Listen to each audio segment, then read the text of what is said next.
Well, good afternoon. I'm sitting here with Jim Libby, running Hi, for Quentin. governor. How are you? I am well, thank you. Awesome. Senator Jim Libby. Yeah. I got a question for you. Yeah. When did you get started in politics? Yeah. What office did you run for and why? I first started in an appointment. So Governor McKernan appointed me after I helped with a couple of campaigns. So I go all the way back to U.S. senators that are long behind us now. But you know, I worked on Olympia Snow's campaign, and she ended up marrying Governor McKernan. She was a nice woman. She's a very nice woman. She's done a lot for this state. I don't think people have forgotten either. Sorry, everyone. I think they realize it. But anyway, I worked with her. Bill Cohen. I worked on a Bill Cohen campaign, and you know what's great about getting to know those people is they come back later. He came back and helped me to dedicate a Vietnam Veterans Memorial in the town of Buxton. So anyway, I worked with all these people, and then my father was a selectman in Buxton. So I was born in Saco, raised in Buxton. And so over 5 decades, he was a selectman. So the first time I ran for anything was 1991. I was running for a 92 slot for House. And honestly, and there was a Democrat incumbent. And honestly, I think most everybody thought they were voting for my father. But I won. And that was okay. And McKernan wanted me to run anyway. Obviously, he was trying to get more people in the House because, I mean, it was brutal when he was in there. He was the Republican, but he was a backboard. He'd veto. He had 100 vetoes. Oh, I remember, actually. I was very, very young at the time, but I remember and 100 vetoes. Yeah, you're still a young guy. He had 100 vetoes, and the last one was overridden. So, but he taught me to threaten the veto early if you're not in the majority, because then the Democrats kind of know, because the bill is the bill, you know, LD 362, an act to do whatever, an act to do cartwheels on some football field. Well, you know, he always said, you know, if you threaten them with the veto, then they have to come to you. So he was our backboard. That's what I mean when I say it. So so your first year, right? Yeah. You won, you think, accidentally, because of your father. Well, I kind of joke about it. I think, you know, a lot of people know it was me, but some people just liked my father. He was really well liked. Yeah, he was NASCAR. He was the president of the Maine State Stock Car Racing Association a long tradition. For many years. And Beechwood Speedway meant everything to him. Before that, he was president of the Pine Tree Association, which is Oxford. Yeah. So he worked with every major person in racing in New England for decades. That's crazy. And it was great because, you know, so growing up, you were asking about, you know, my upbringing.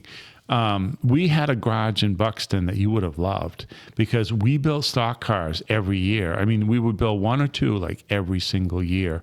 And I learned how to weld. I learned how to weld the bumpers on at 5 years old, 6 years old. And I'll never forget the first time my father, you know, put the helmet on me. I'm like, Dad, I can't see anything because, you know, the window's black.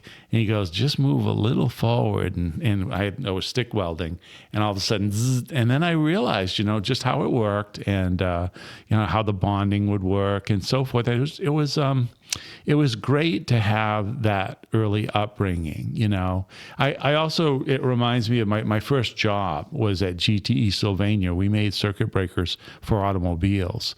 And that was an incredible experience too. That's you know, pretty wild, yeah. Yeah. I mean, and we, you know, I think GM was our biggest contract. And, you know, I learned about assembly line techniques. I learned about, you know, the importance of economies doing the work right. And I also learned about unions in there.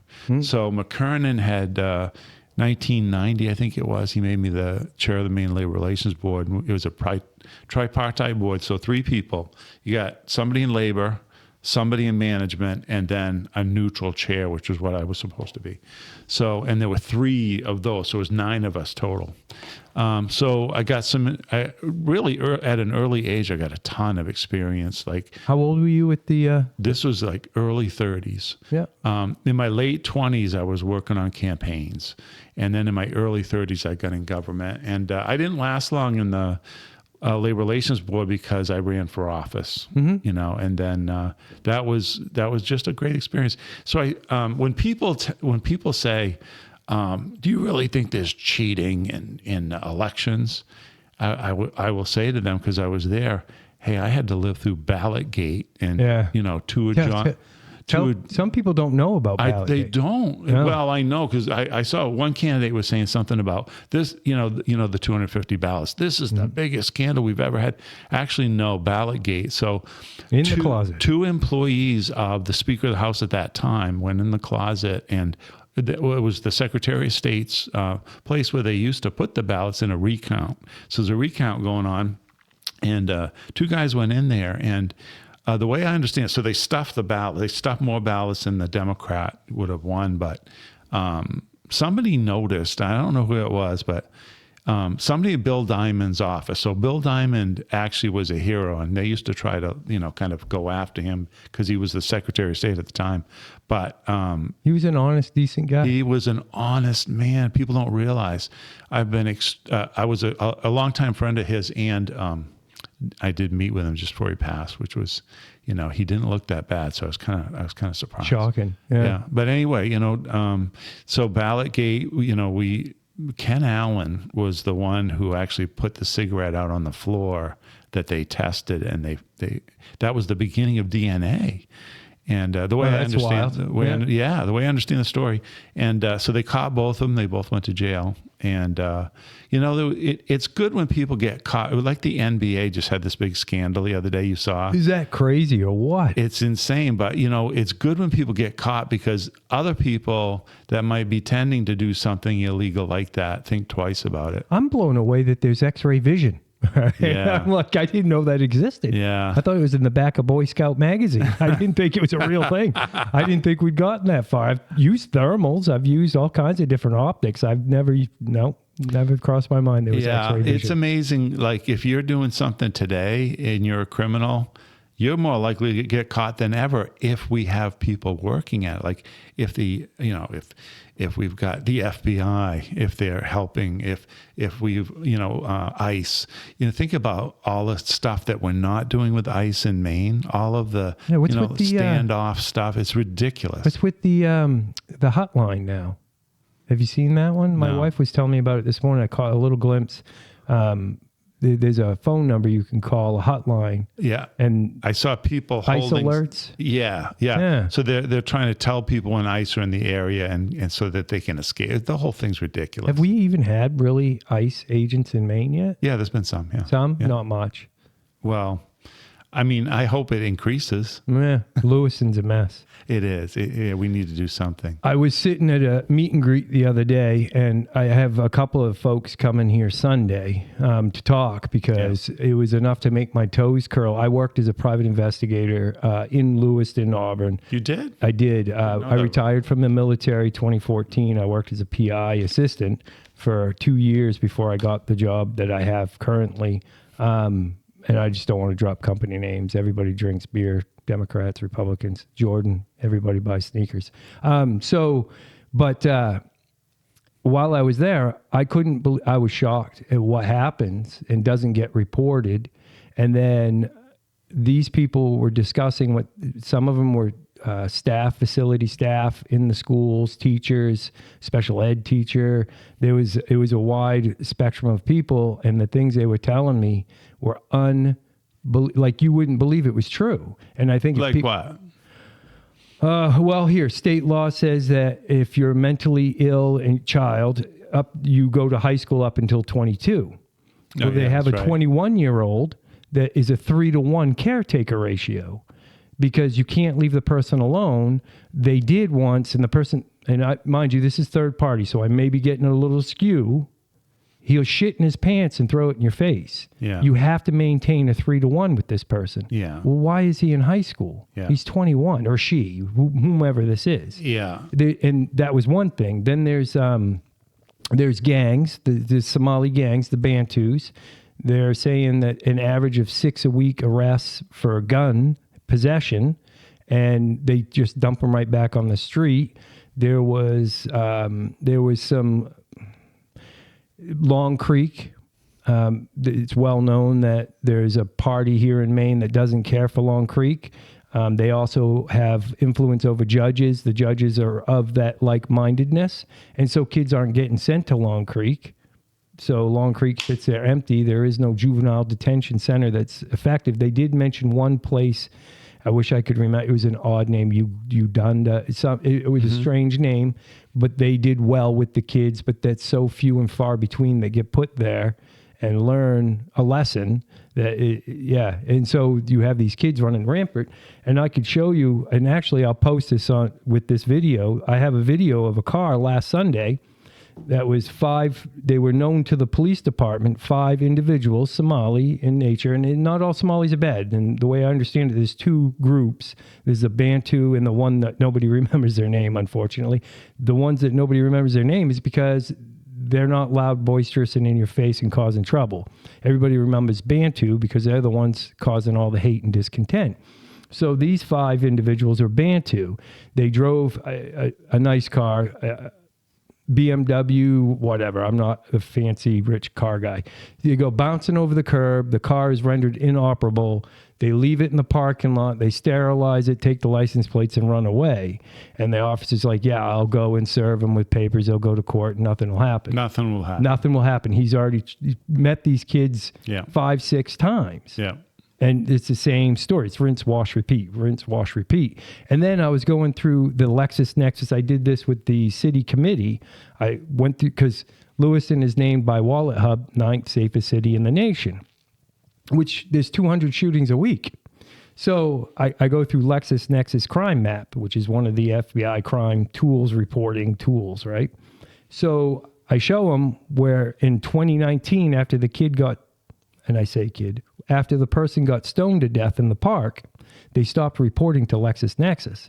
There's no crime in Lewiston, according to that map. Go figure.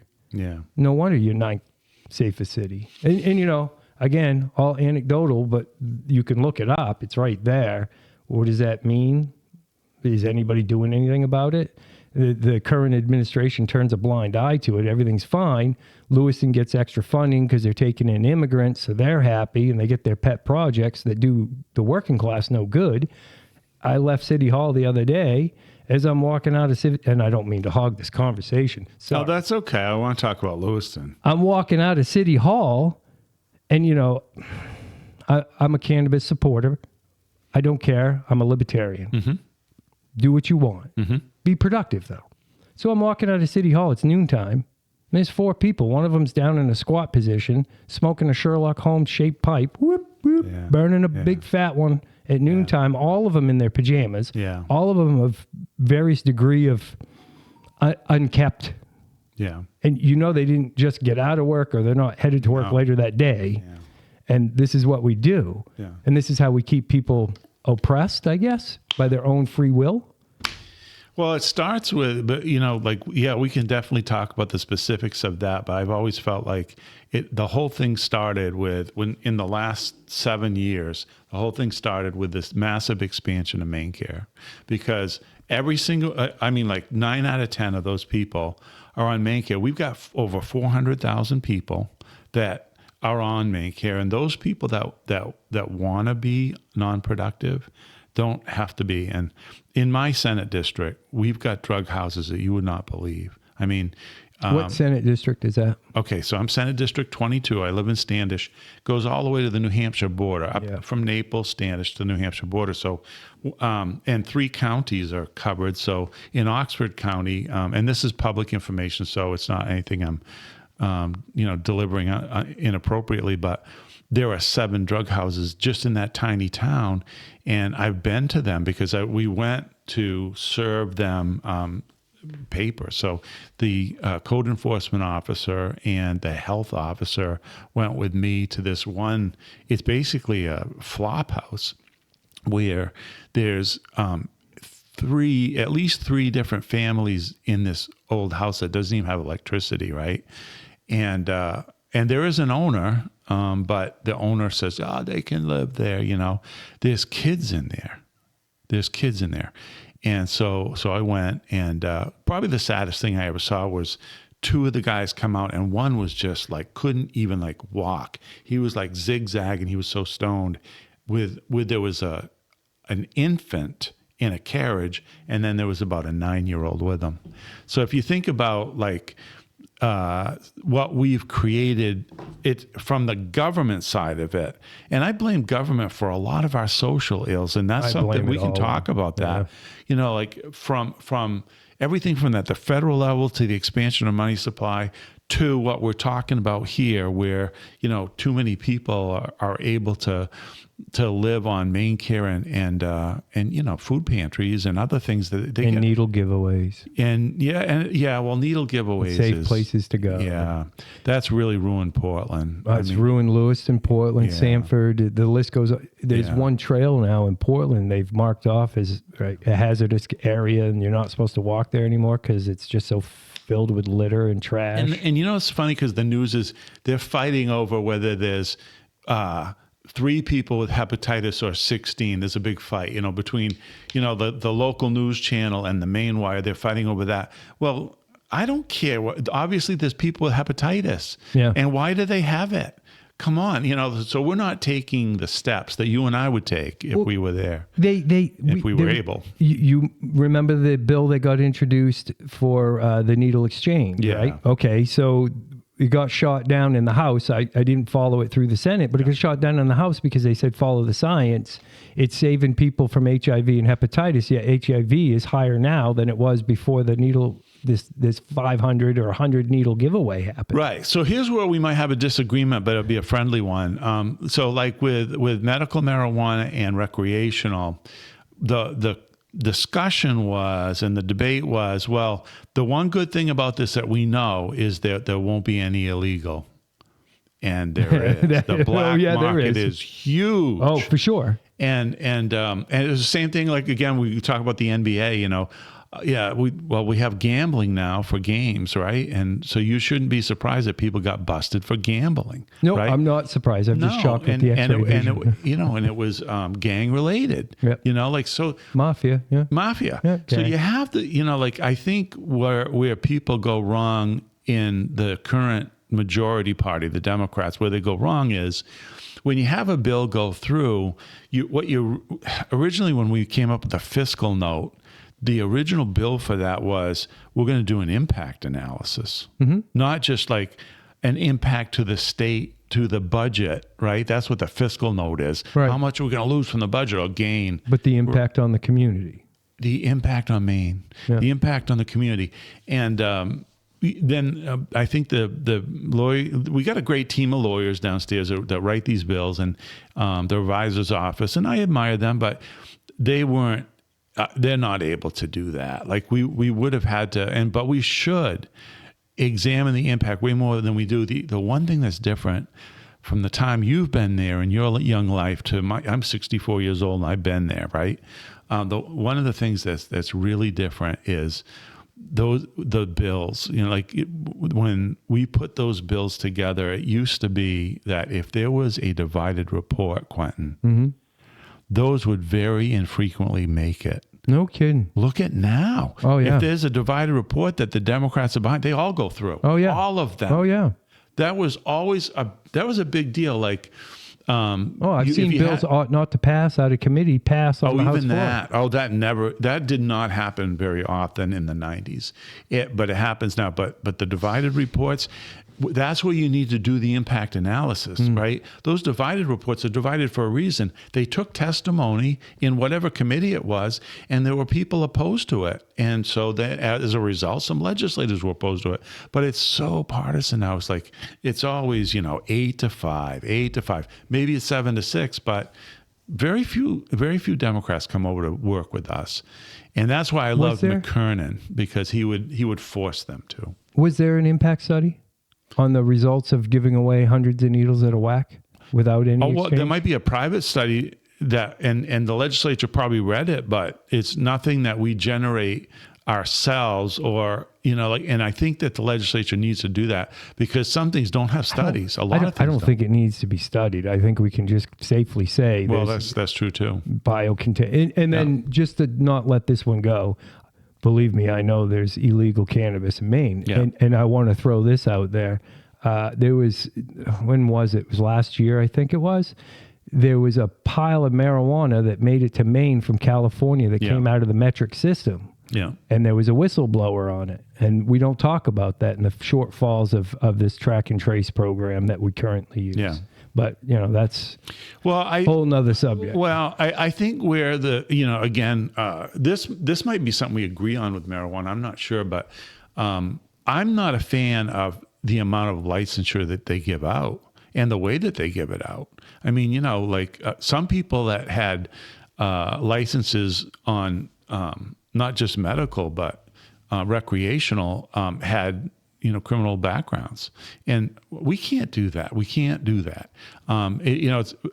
Everyone deserves a second chance. So that's not what I'm talking about. I'm talking about there are people who were active criminals who recently had been charged with things, and so it's actually on the calendar. Yeah. First, we were supposed to meet Monday and discuss that. Good. So it is up for debate. And if you had less licenses, so on the supply side, the fewer the licenses, the more the price goes up. And the one thing, if you are in favor of cannabis, and you said you were, the one thing you wouldn't want is cannabis on every street corner. You want the licenses to be controlled, just like New York City cab drivers always were, or any of those.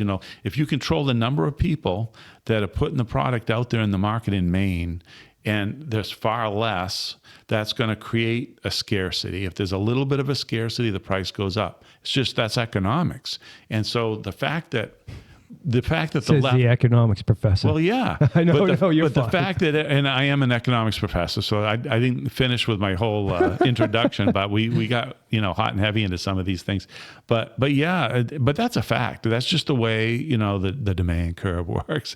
And on the supply side, that's the way that works. And we have to be cognizant of that because, if you're creating any type of business, it's supply is a big thing, like in electricity. We're going to talk eventually, I think today, hopefully, about right now if you about want. Energy, right? Yeah, energy is a huge issue in supply Maine. side on energy is critical. We don't produce enough electricity in Maine. We don't produce enough energy in Maine. Why? Well, for one thing, we've always been willing to import, and so Quebec has great hydro, and that's capped. We got all kinds of caps all over the place, and that affects markets too. But honestly, hydro is the best form of electricity generation because it's 24/7. And there's a lot of force and power behind it. You can turn the turbines and you can get electricity out of it. So we need to think about that. And when you compare it directly with things like solar and wind, you've got exponential development of electricity in the area of, I'm not just talking about hydro either. I'm talking about like natural gas, which we do in Maine as well. We got natural gas fired plants, and we should promote those plants and we should help them expand. There's that. And then, or we can, like wind turbines is a fraction of the wind output. Turbines and solar, I think combined on a great day is what, 3%? 4%. Somewhere in that neighborhood. Yeah. I mean, and, there's a couple of representatives. They'll post that every once in a while. Yeah, just Reagan Paul's a big Reagan energy. Paul does it. Yeah. Yeah. And I like her policies. I think her policies on energy are generally the right ones. I'm definitely not in favor of, building out anywhere on the coast. To be honest with you, not just the port that we've been talking about. Anywhere, there's no reason to. Bring in all these turbines and have floating wind and they want to remove after that fruit fly. No, that's okay. We had some empty cans over there. I think that's causing the problem.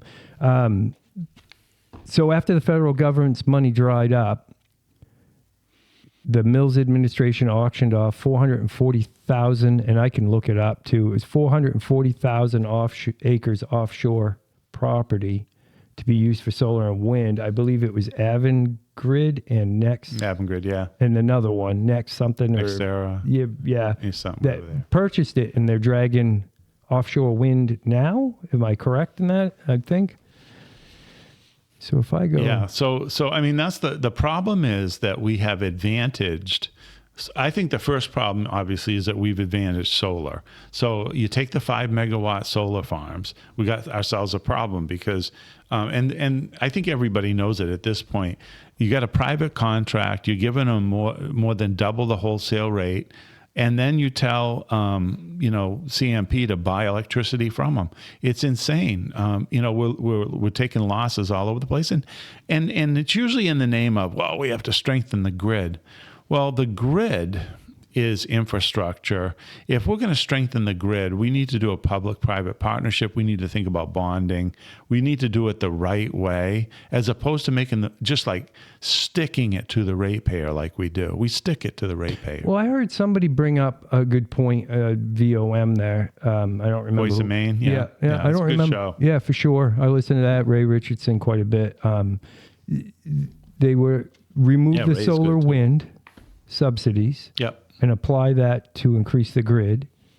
And I'm not sure I agree with that either, because it's our high rates that are killing industry in Maine. No, we're a service industry state. We don't have manufacturing anymore. You've got a few potato manufacturers up north and a little sparse ones here or there. But even like Yankee Candle, is it Yankee Candle left? Yeah. Because it just costs too much to do business in Maine. Yeah, it does. I mean, we could, from the minimum wage on up, high taxation. We're killing people. It's ridiculous. High cost of living. High cost of living. Well, that's why. And the easiest thing was coming up with a tagline for my campaign: "Make Maine affordable." It's an affordability question. But yeah, we do need to. For me, infrastructure is something that you bond out. And because, again, like a lot of people worry about debt. Well, in Maine, we're in pretty good shape with the amount of debt that we have. And one thing about infrastructure is, if you then give the contracts to Maine companies, then you end up with something really positive, because those companies have employees and their families, and it just works, right? So I've never been afraid of bonding. I think there's a limit to it, and you just have to know where your limit is. But with the grid, I mean, the way that we're trying to stick it to current ratepayers now, it's absolutely the wrong approach, and all it does is it makes Maine unaffordable. And the last rate increase to residential, about 35%, and now they want $35. Did you see how they mixed that? Yes. 35% before last year. Now on average $35 more on over my dead body. And that last one was to save industry in Maine, because they were paying the lion's share of the subsidies, and they were going to stick it to them again. Yeah. And the only thing you could do was balance it out with the residential. Well, I thought the best thing that happened during the beginning of this term was when the legislators went up on that Northern Maine tour, and that potato producer, he made copies of his February electricity bill. McCrum? I think it was McCrum. I can't remember for sure, but made copies. I got a copy of the bill, and the bill for that month was over $200,000. Yeah. And that should have, I mean, is it that only a Republican looks at the bill and says, oh my God, where's the left? I mean, I just can't understand that, because again, when I was younger in the 90s, when I was in the legislature, there were conservative Democrats, and they would be alarmed by that sort of thing. And I could name names. I mean, they voted that way. We used to have, and that's where all your young people. There's still a couple people in the House that could tell you the stories, but we used to have like a Thursday night spaghetti dinner, and there was a Democrat from South Portland, Sammy DePietro. He made meatballs like you wouldn't believe. So we would have spaghetti and meatballs, and we'd sit around. The thing about that with Democrats from Biddeford, Democrats from Sanford, Saco, and the thing about those meetings were that when we got up to 40 members, we realized if we leave here with some kind of agreement on a couple of these bills, even the leadership isn't going to be able to have enough power to do anything. They won't be whipping us, that's for sure. So that was the best thing that ever happened. Now you never see that. Is that why the cafeteria's not open down there at State House? So you guys can't. So we can't. I say you guys. I'm part of the problem now. So we can't get together and have civil conversations like human beings. Well, seems like it, doesn't it? It used to be we were called the 107 group because we met in this room 107 in the State House. And that's where we started. But then we went and we had dinners and stuff like that here, there, and everywhere. But it was a great group, and it lasted, 3, 4, 5 years, something like that. Dick Campbell will tell you. Yeah. Dick Campbell was there with me and some others, and it was so productive. How do you bring it back? Like I said, I think divided government, and if you have a governor that does threaten the veto, it's going to happen automatically because they're going to, because they have to come to you. Because they've got to get 2/3 of a vote if there's a veto threat. They know that. So it's but you never see it now, right? But back then, happened all the time. Between McKernan and that, when McKernan left and King came in, we kept going with the 107 group a little bit so that we'd have some leverage against him. He was independent, and we needed leverage. Yeah. Super. And well, we ended up. I thought was pretty good. Like he ended up having to come in and say, all right, Republicans, give me your top 3 issues that you want to pass. And then he went to the Democrats and he said the same thing. And one of ours that I worked on was lowering the sales tax. And that's pretty much the only rate reduction we've ever had in the state. Where do you go from? It went from 5.5 back down to 5. And now it's gone back up. But that was the reason it was successful. I had there were Democrats that lived near New Hampshire, like the Sanford. Sanford always used to be a Democrat town. Now it's changed quite a bit. Yeah. So, but those folks knew that all the license plates in New Hampshire at all the stores were Maine license plates. And, there's no sales tax over there. So they really wanted the sales tax to go down. And a lot of the businesses that are within 60, 70, 80 miles of the border, they used to get whacked, and they still do to some extent. A lot of people go over there, they buy groceries, they buy a new tractor, something like that. The tax laws have changed though. It used to be you could really get away with not paying sales tax. Now, Maine really catches up with you. Well, I'm biting my tongue over here. I bet you are. My wife is very much a rule follower. Yeah. And that use tax really bothered her. Oh, yeah, and I'm like, whatever. I know. What am I supposed to do? Write everything off I bought in Iraq? Come on, really? Yeah. No. Yeah. And I traveled all the time. And it really upset her. I'd be in Arizona or wherever, Huachuca, beautiful place, by the way. Yeah. She'd be like, oh, did you buy it? I'm like, no. I was working for the government. We're good. We have a lot of ridiculous little laws like that. Well, no, you won't get in trouble. A lot of people are going to admire that. I think it's been more than 7 years, so that should be all set. But yeah, she's a rule follower, and that one really bothered her. She was, And I just, Maine. Well, how do you like the one? Here's one for you, right? When you go to the polls to shake hands, right? And they're always trying to restrict that. But when you go to the polls to shake hands, you're not supposed to say what office you're running for. All you can do is say your name. Hi. Yeah, I'm sure that's constitutional, right? Telling me I can't say something. Like, how many people have come up to you and said, okay, well, what office are you running for? And you're like, I'm not supposed to say. It's this.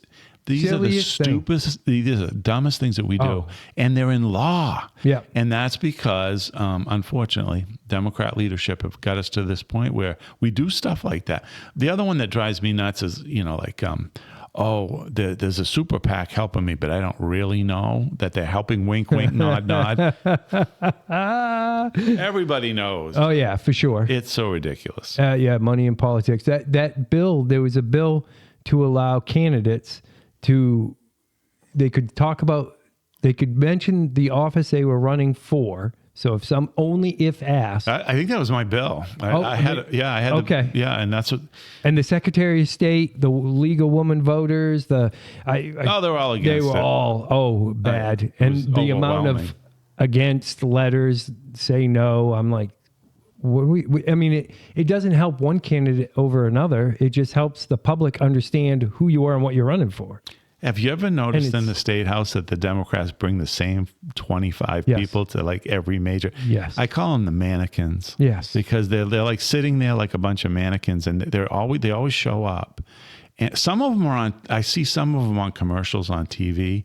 Like, I'm not going to say who, but there are even some auto dealers that have and they're the same people that show up at the State House. I guess they don't have jobs because they just show up at the State House all the time. And that's crazy because it's only on one side. So I know it is. We don't do it. Cannabis and guns. Yeah. And I wasn't there for the big abortion battle that was the 131st. Yeah. But I was there. I wasn't either. Okay. Yeah. So cannabis and guns, you see both sides represented.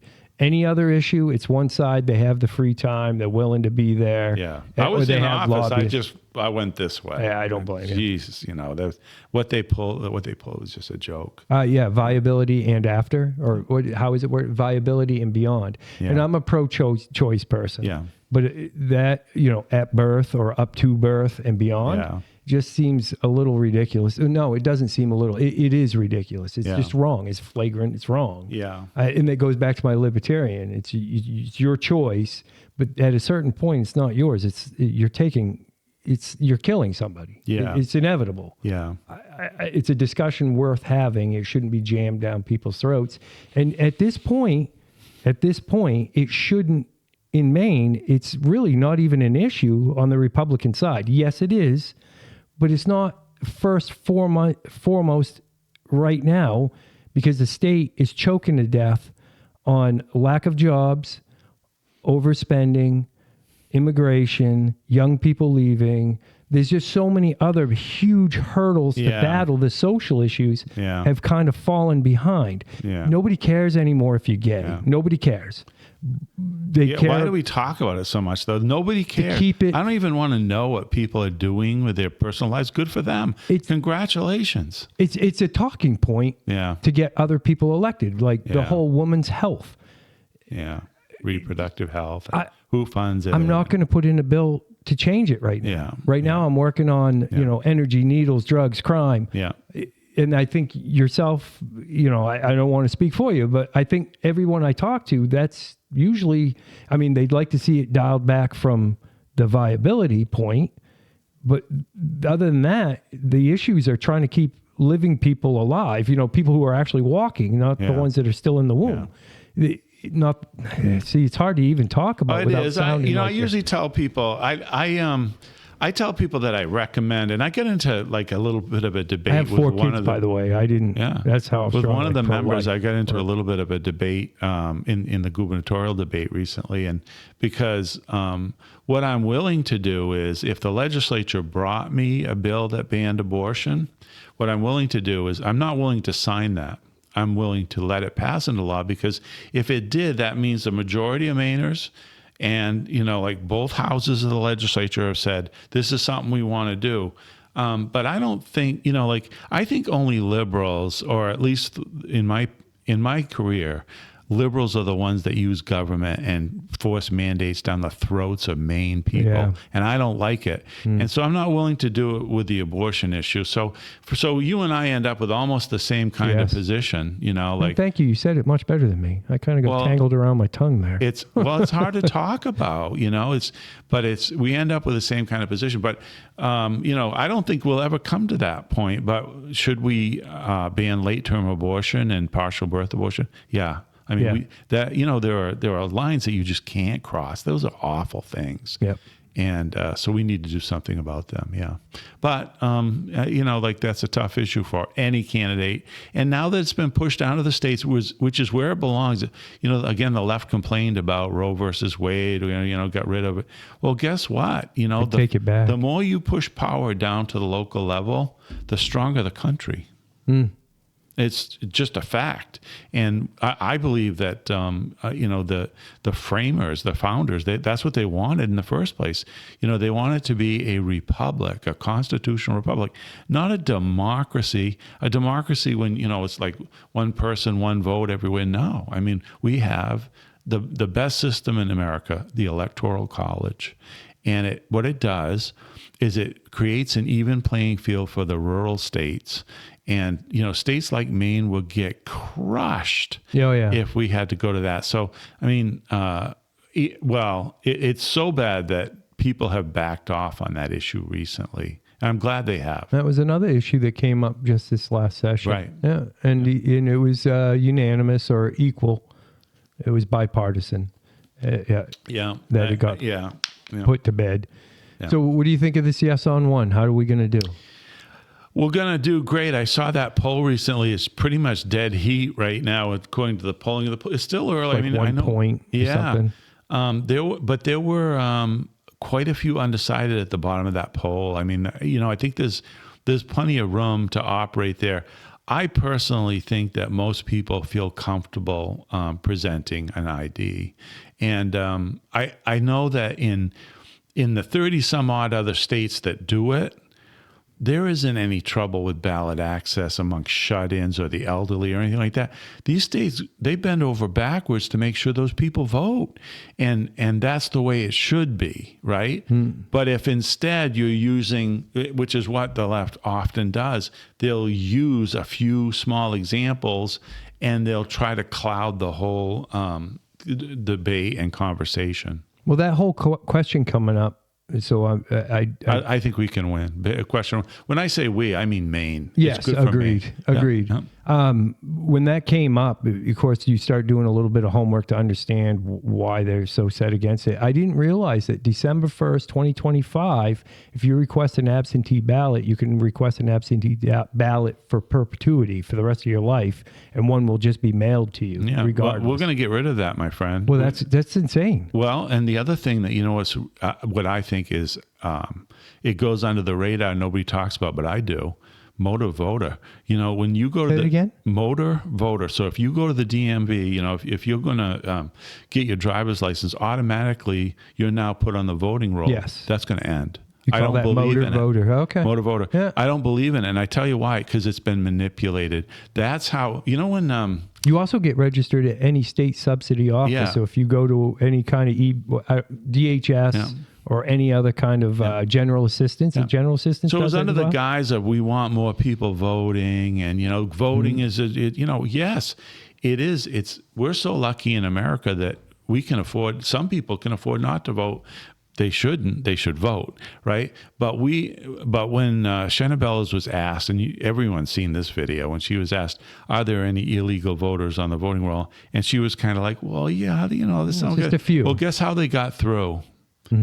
I believe it was at least part of them a motor voter, because they just automatically go over there, and then there's actually supposed to be set up a process that stops that name from being sent over, and I'm just trying to figure out why that process isn't working. Well, they get pre-registered, so when they become a citizen, they can automatically be in the system. Yeah. And then what was the requirement for the citizenship is just a checkbox. Yeah. Yes, I am a citizen. Yeah. And then I've also heard, so I worked the polls before I ran for an office. I worked the polls since 16, whatever it was. And one person said, "Yeah, I can vote because I pay taxes." Where do you pay taxes? Sales tax when you go and buy a soda or whatever. Yeah. So therefore, you're part of. Yeah, that was insane when I heard that. But they get to go through because the poll watch. That's another shortfall. Republican Party or even Libertarian or Green or whatever. Every citizen. Like I said earlier, we should bend over backwards to make sure that they can't vote. Every non-citizen, we should bend over backwards to make sure that they can't vote, because they're not. We should also bend over backwards and be a part of the whole system. Yeah. I was going to say there's a lack of people from our party or from any other party willing to go and be a poll watcher or go in and working as a register or any of it. Well, it was a little bit better I thought this last election cycle was a little bit better. We had more people at the polls than I usually see. And it's funny. I think that one great thing that President Trump did was he brought the working class into the Republican Party more than they were. A lot of people think of, blue collar Democrat. Well, no, they're coming in and I think that they're understanding conservative values. Mm-hmm. And so that's why I think that all relates. I think that all relates. I think that people that work have a hard time volunteering at these polls. And oh yeah, for sure. Well, that's what I'm. That's kind of beat around to get to it. But that to me is one of the bigger problems that we have. Is I think Republicans, just like anyone else, a Democrat, an Independent, a Green, we're great at volunteering. Americans volunteer. We raise money for all kinds of things. We want to volunteer for the polls, but some people just don't have the time. I mean, I work 3 jobs. My wife works 2. We've been doing that for years. And it's hard to find the time to do things. I Sometimes. put in for the time off a year in advance. Yeah. I was like, oh, I got to do something because it's just part of me. I joined the military for that reason. It's just, I'm not happy with the way things are going. So I figure you can either bitch or do something about it. Yeah. Yeah. I think, first of all, thanks for your service. Oh, no. Thank the wife and kids. This is a huge thing thanks to for them me. too, then. Yeah, thank them. But I'll never forget this. Like when I first started as a college professor, I started at St. Joseph's full time. I had a bunch of part-time jobs, but they hired me full time. Part-time jobs teaching? Yes. I was teaching both K to 12. I was substituting. And then I was doing adjunct work as a professor. This is in the middle 80s. And I was working at Corning at the same time. So I was doing a bunch of these jobs. And so St. Joe's hired me full time. I'll never forget this one female that was in one of my classes, pretty much the worst student that I had, right? And she went, because she kind of flunked out, she went into the military. Well, about 4 years later, she came back and she came into my class and she was the best student I had. Mm-hmm. And they taught her not just life, but she learned other things there and she learned how to learn. And that was a really, we joked about it a lot back then about the change in her. And so I've always felt like, the military is not for everybody, but I'm sure part of those people that it is for. And I think that it's just... That's the kind of service that really, it helps them and it helps us. The military has such a wide spectrum of jobs. I mean, you've got payroll, office clerks, all the way to grunts. That's what I did. Yeah. And there's a job there for anyone. I think everyone, and then an opportunity to get outside of here, because you hear too many times how awful America is. Well, I've been in houses that were made out of rocks and dirt floors where they pick through the dump to try to feed themselves. Yeah. I don't think America's that bad. And racist, when you see other people enslaved, just because of their religion or just because of, that's not happening here. But you're right about the jobs, or it is happening. My father, we were talking about earlier, so he was in World War II and he was actually at Normandy. And the reason I bring that up is because he was really good with cars and engines. So he took a bunch of classes, physics classes and machinery, equipment, learned how to do everything. And so he ended up being a ship's engineer. So he made sure that that his battalion got there. Well, look, he never told me much about, I always said, geez, Dad, you're at Normandy? That's unbelievable. Tell me. And he wouldn't tell me anything. Well, before he passed, he was almost in his 90s. When he told me that the reason he never talked about it was because some of his best friends that were on the ship had to storm the beach while he stayed back with the boat, right? He was in the Coast Guard.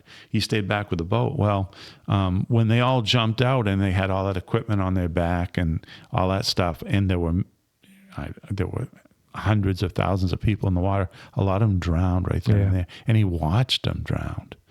And his father got shot in World War I in the trenches, and luckily he came back. Luckily he had a limp all his life and carried a bullet in his leg. So I mean, the things that people learn in the military, you can't learn some of those things anywhere else. But my theory is, I bet you agree with this. My theory is that 2 generations in a row had been through hell with World War I and World War II. And when they came back in the 50s, they wanted to create the best possible society that they could. And I think that's sometimes why they're called the greatest generation, because they actually did. And at first, everybody was wearing like suits and ties in the street, right?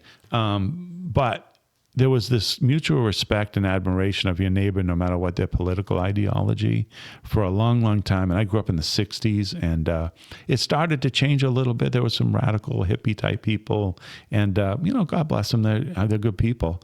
But are they the same ones out there doing the No Kings rally? I don't know, but on the way to Augusta today, I went to Augusta and then on to Waterville to my job. I saw a couple of those bridge protests. So they all stand up on a bridge. Today. Oh, so okay. I don't know. Yeah. Well, first of all, they're on a bridge without a sidewalk. So I don't know how they're doing that, but there were a lot of people across 295. Yeah. And in the Cumberland area today, there were just, I don't know, there was probably, I'm going to say there was 100 people up there with signs. And in the overpass, so you look up while you're driving, and there they are, right? And they've got, all the No King stuff and all the, Dedicated. Well, good for them. Oh, yeah. Yeah, good for them. I don't agree. I don't either. I don't see this as a king. It's a terrible name. I guess if you wanted to say no Trump, no whatever, pick it. But kings, this is hardly a monarchy or even close to one. He's got 2 years left. Of course right? not. And I think, it always bothers me because I do read the Bible, and there's a lot of references to kings that are really positive. Yeah, the positive. And of course they're looking at it as negative.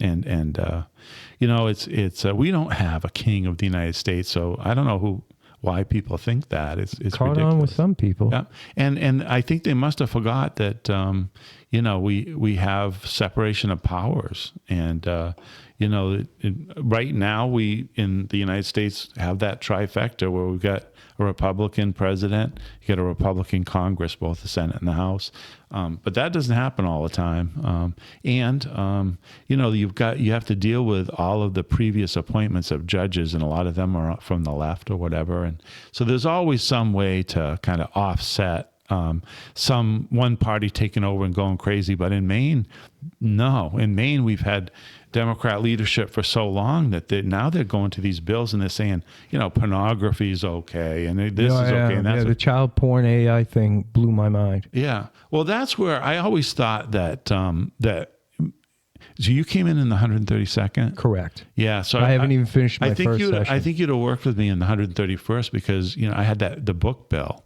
and all the librarians call it the ban the book bill, right? So, but all my bill sought to do was take the pornographic pages and either blank those out or take the whole book and put it on reserve so that only I remember the only that bill. kids. Yeah, that was my bill. So only if a child was going to look at that, they would have to have parental permission. Some of the stuff in those books was pretty graphic and disgusting. And what bothered me the most about that, Quentin, is that then and I didn't anticipate this, but as a result of the bill, all these librarians had a less read a banned book week. Oh, gross. In the schools.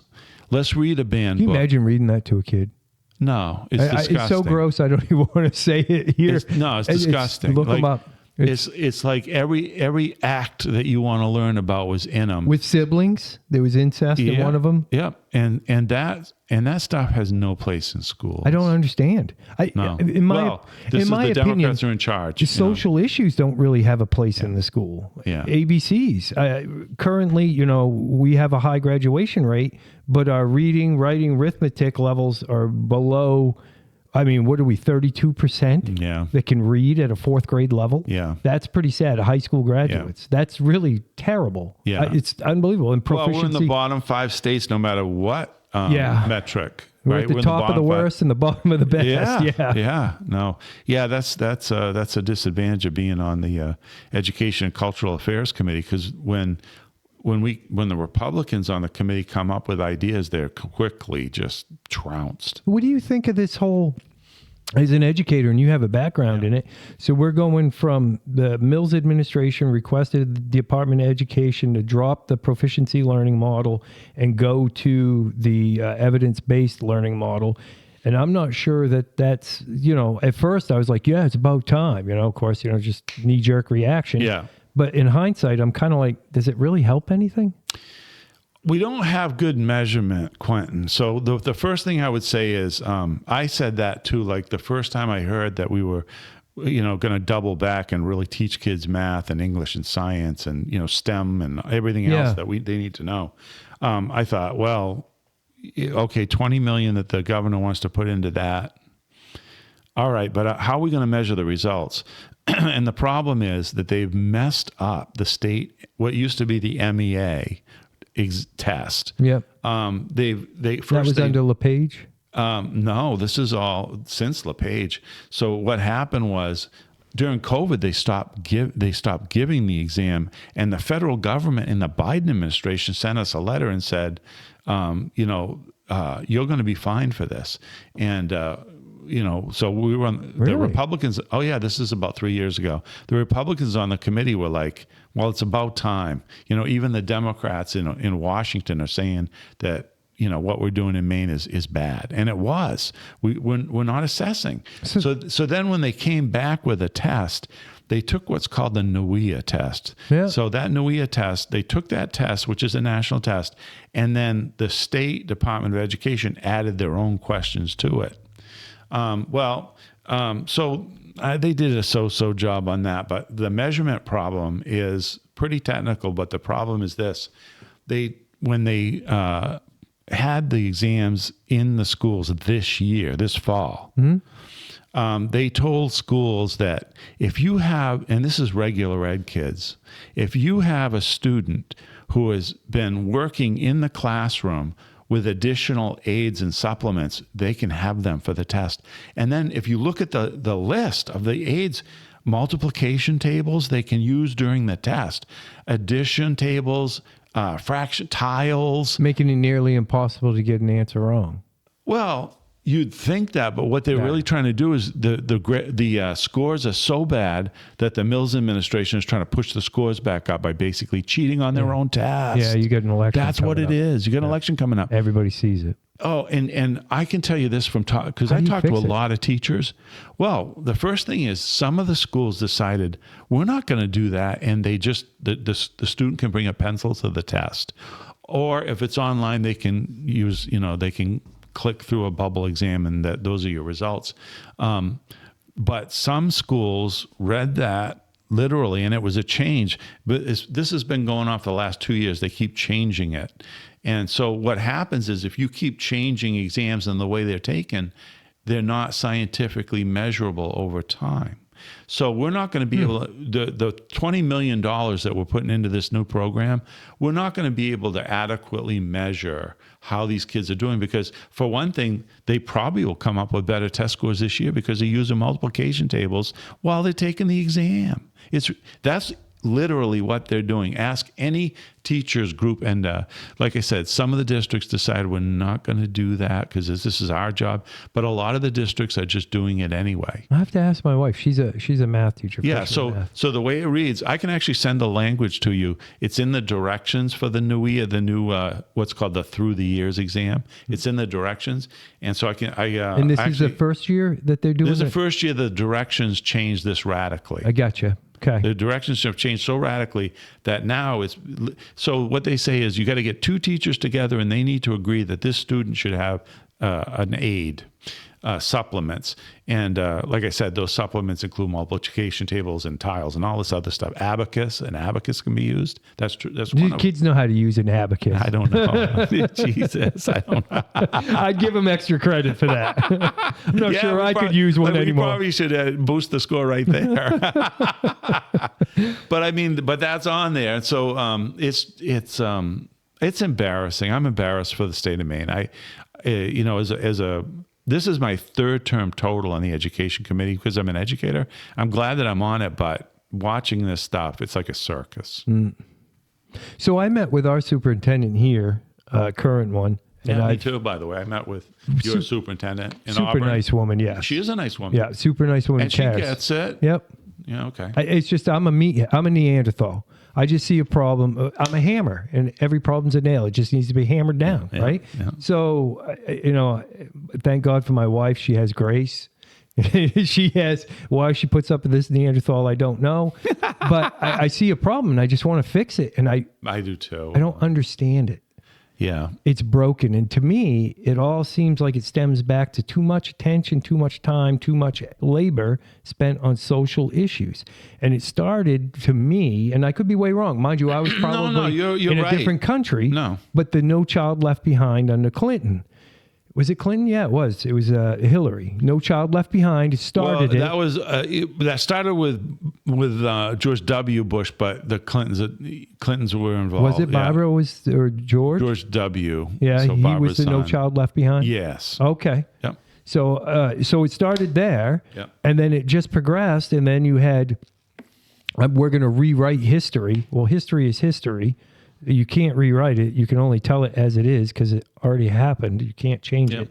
And then it just went bananas. Yeah. And then COVID, and you had two classes during COVID.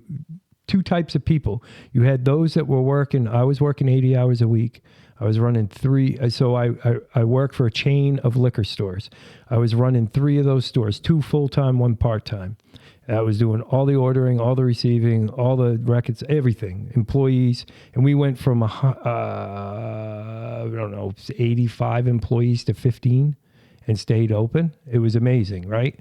Because we were essential employee. Why everybody left, I don't know. But so I stayed. And then you had the other half of people that were home and were homeschooling their kids or trying to. There was a block.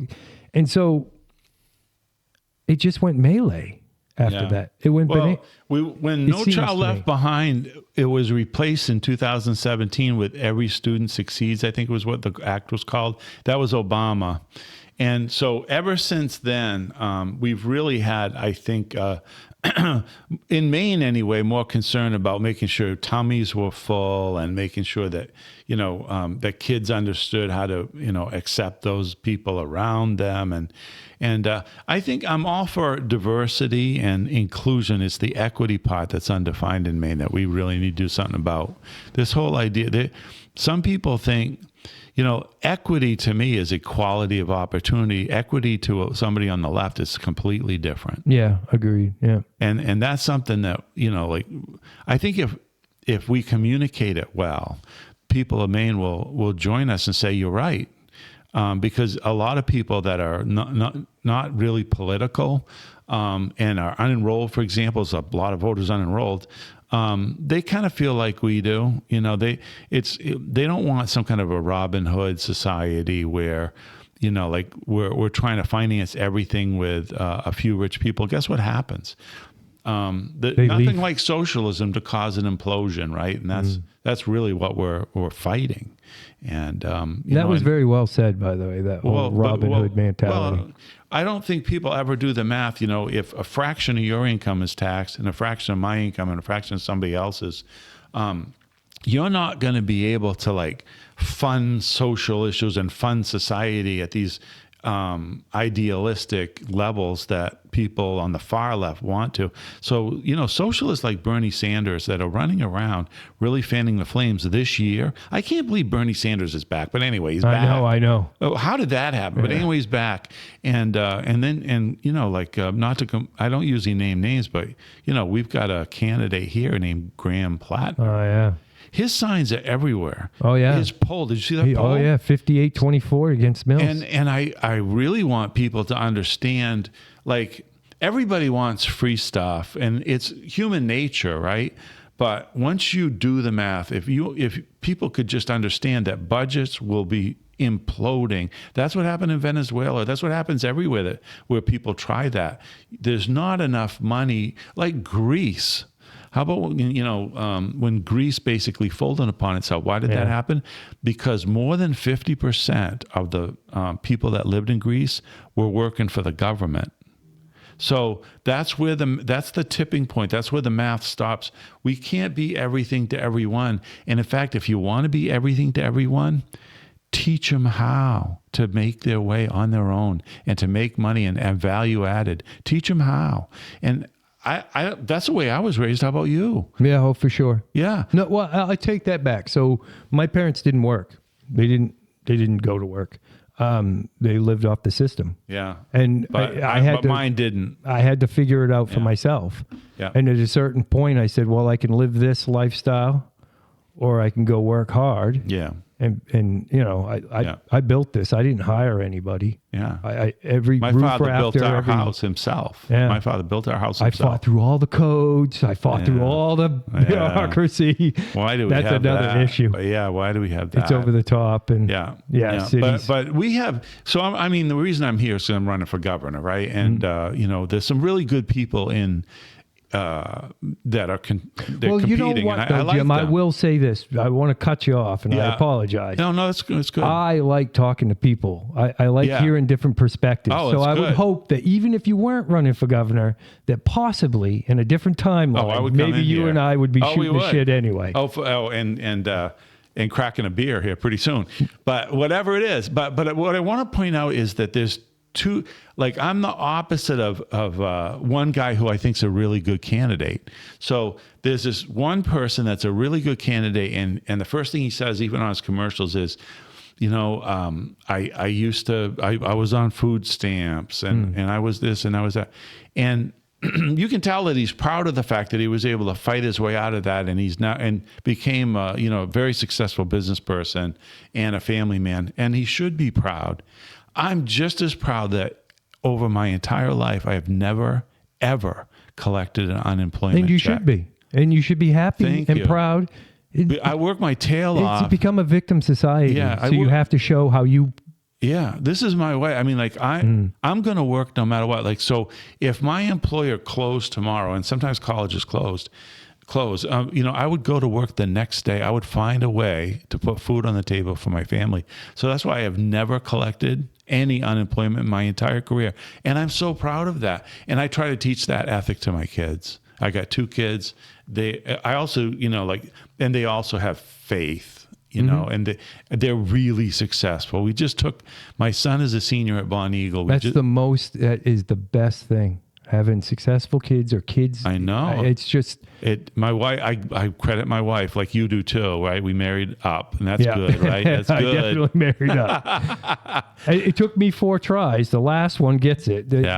All my kids are great kids, and they do really well. Yeah. But boy, I was a train wreck on the first 3. Yeah. I was starting to catch on the bottom 2. But I had mine really late in life. So That my helps. first child, I was 45. That was my first child. No kidding. Yeah, my first child. Wow. Yeah. So, and my daughter's now in college, and so she's out in Nashville and at a music school. And I'm really kind of worried about getting her back because in Nashville they don't have income tax. She's going to get used to that. And, Yeah. And anyway, It's a and my beautiful son also, state, too. I just took him last weekend to Notre Dame for a visit. That's how good his grades are. So I'm really proud of my kids, and I want that to, in whatever way, what makes people happy. I just want people to have successful families. I don't care what direction they go, and I want them to choose their own path. And in state government now, they try to choose the path for you. Yeah. Let me give you an example. A lot of people criticize me for being opposed. I used to be a community college trustee, but I was opposed to the free community college, and I got some criticism for that. And I used to try to explain to people, look, there are kids that want a baccalaureate degree, and actually about 48% of the nation's children that go to school go for a 4-year degree, and then about 20 some odd percent go for a trade school, right? But now what I think happened in Maine is a lot of those people went to trade school, or they went to the community college system because it was free. Now, some of them went on and transferred, and they're getting their 4-year degree now, or they did last year or whatever. And that's all fine. But my point is, I just want people to choose their own way. I don't want us to present incentives for kids to go one way or another. I'm not saying that helping kids is bad. That's not a bad thing. It's a good thing, right? So when I get in there, I really want I have a first-year promise program in my platform. In Maine, with that free community college system, it's actually called a last dollar system. So first you have to apply for the Pell Grant and every single other scholarship. And when you've totaled that all up, if there's any cost left to go to the community college, we've been paying for that. The state has. So that program costs 20 some odd million or whatever. And that last dollar program isn't that expensive. But what I'd like to see, instead of paying their whole way through in the community college, let kids choose. And this is the way I am in K-12 too. One of my bills was the Arizona School Choice Bill. Yeah, I love it. Let kids go where they want to go. Let them go where they want to go, and let the money follow them. Yeah. In Arizona, you can open up your computer and you can see how much money is in there out of your tax dollars that are going towards your kids. Yep. I think that's Competition's fantastic. healthy. And yeah. I think that's fantastic. So I don't know any other way to put it other than and here's something that I do that I think is They're good. so adamant against it. Yes, but here's something I do. Like, so some people don't. Some candidates, they won't meet with a teachers union.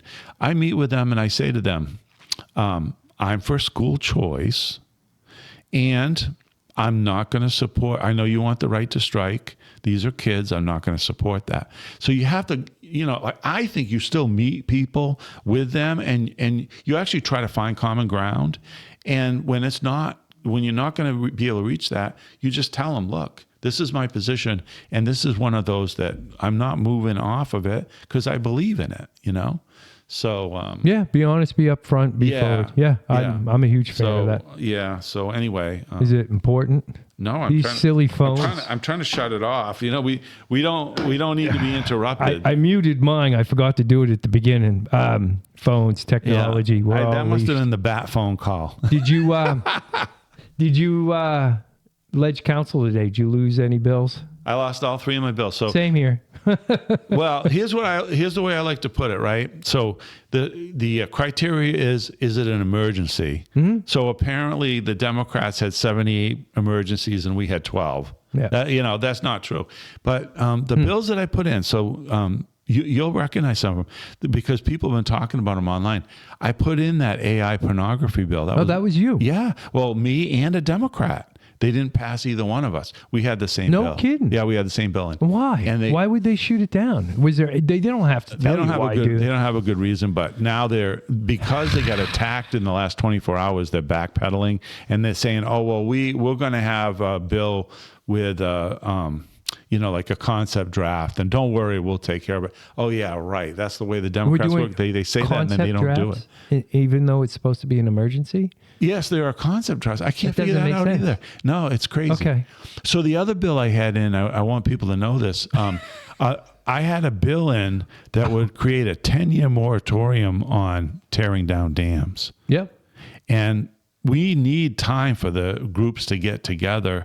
I'm meeting with SAPI next week, and I've already met with the town of Skowhegan, the town manager, and their economic development director, and everybody up to this 5,000 jobs in that region that are dependent on SAPI. They either feed SAPI or they work for SAPI. So why would we even? Why? Yeah. Why in the name of climate? I don't know. It's crazy. God? So anyway, so I'm looking for middle ground. So I did research. There are some in the country of Sweden. They have a new kind of fish passage that starts about a half mile down below. And it's more natural, so the fish don't get damaged. Like they do. Some of our fishways are ridiculous. Obviously, the fish can't even scale up there, and you lose some species. And I understand all that. Does the SAPI one have a pretty advanced? A fish ladder. There's 4 dams, but there's an elevator and a fish ladder. There's both, and they truck some of them. Okay. And they truck some of the fish, and I appreciate all that, but I do think it's worth. I mean, I'd rather spend a couple million on a fishway than have a whole region decimated. Yeah. That's what they're talking. They're going to decimate the whole region. That group that bought the 4 dams, I'm just going to call them an environmental advocacy group. Sure. Because I don't want to name names. That is the most selfish purchase I've ever heard in Maine, because they've got one thing and one thing only in mind, and they don't care about the economic damage that it's going to do. The families that are going to suffer as a result of that plan, there's tens of thousands, probably 100,000 people in that region that are going to suffer if. And believe me, it's taken a long time I grew up in the era where everybody in my neighborhood worked for SAPI and International Paper before that in Westbrook. And they were proud of it. Oh, yeah. And, it was Statler Tissue in Augusta. Yeah, and we probably needed to work with them on smokestack scrubbers and all this other stuff. Yeah, we probably did as a state, but we pushed them out of here.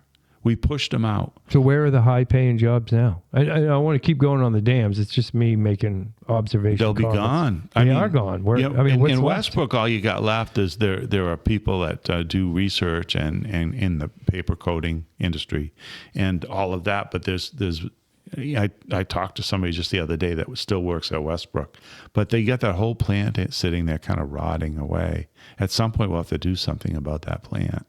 And so, all of the, there's a lot of empty, there's still a lot of empty mills along rivers in Maine. And you know what? I want to convert them into energy production. And some right down the road. Even if they're one at a time. In my district, there's a building it's been a disaster for years in Parsonsfield. Mm-hmm. But it was at one time a factory. So now it's sitting there empty and all that stuff. Well, people go in there, they start fires. And,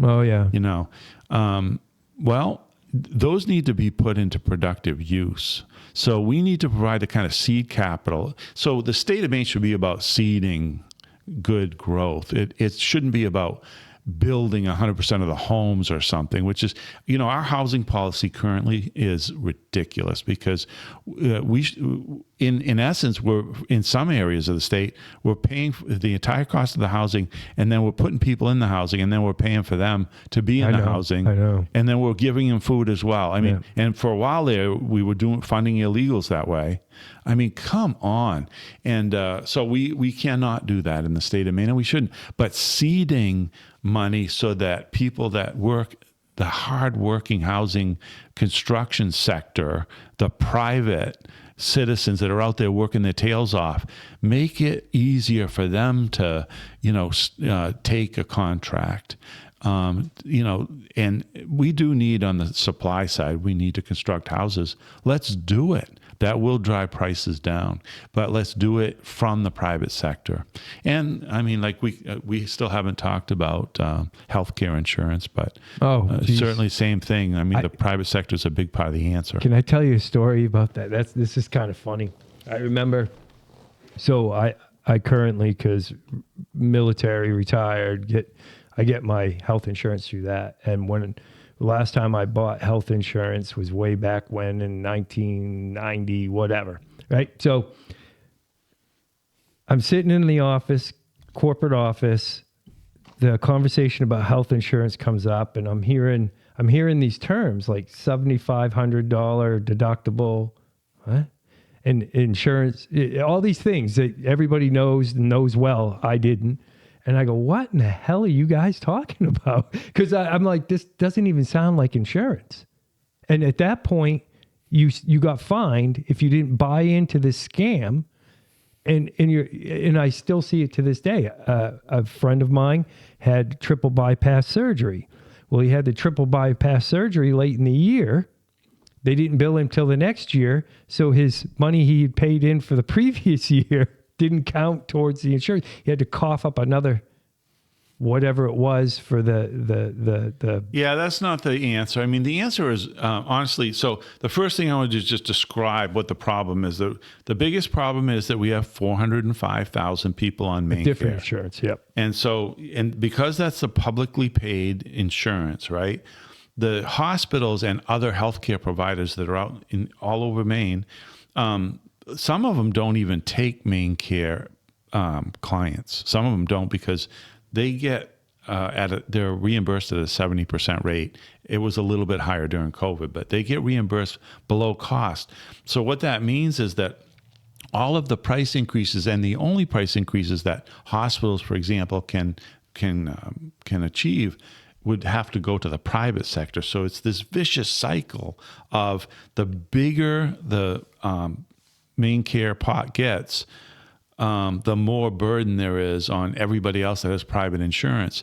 And so as a result, I mean, like I work in Waterville and Inland Hospital closed. Mm-hmm. And 3 of the hospitals that just recently got bought, including Bridgeton Hospital in Central Maine, right? So those hospitals got purchased because they were bought at a bargain basement price by a private equity firm. Out of California. Yeah, and they're just going to, ring them out and try to get money out of them. And then, well, this has to stop. So the first thing we have to do is move some of those people in the expansion line that are single, that don't have kids, and here they are on main care. Those people need to be moved back in the private sector insurance. We need to help insurers make sure, and there's nothing wrong with a little bit of, again, back to seed money, seed capital, a little bit of help to make sure you can, grease the wheels and reformat the system to the way it was. And so that is, that is the biggest problem that we have. So it's going to require time, because I don't believe in just throwing people off a system. Like, I'm just not that way. The welfare cliff. Yeah.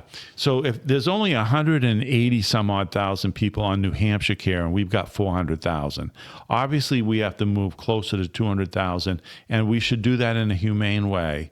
And there is a second option, a partially subsidized insurance to help somebody wean off and start to get used to being back in the private sector.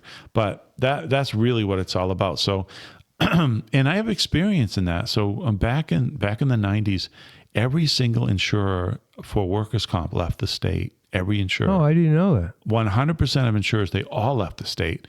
So state covers workman's comp then? Well, no, the private insurers left. So yes, that's what happened. So you must have heard of Maine Employers Mutual Company, MEMIC, right? Yep.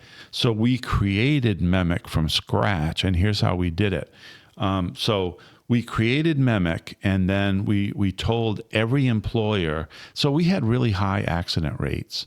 And Maine, made up of lumber yards and sawmills, and people were getting their legs cut off and stuff.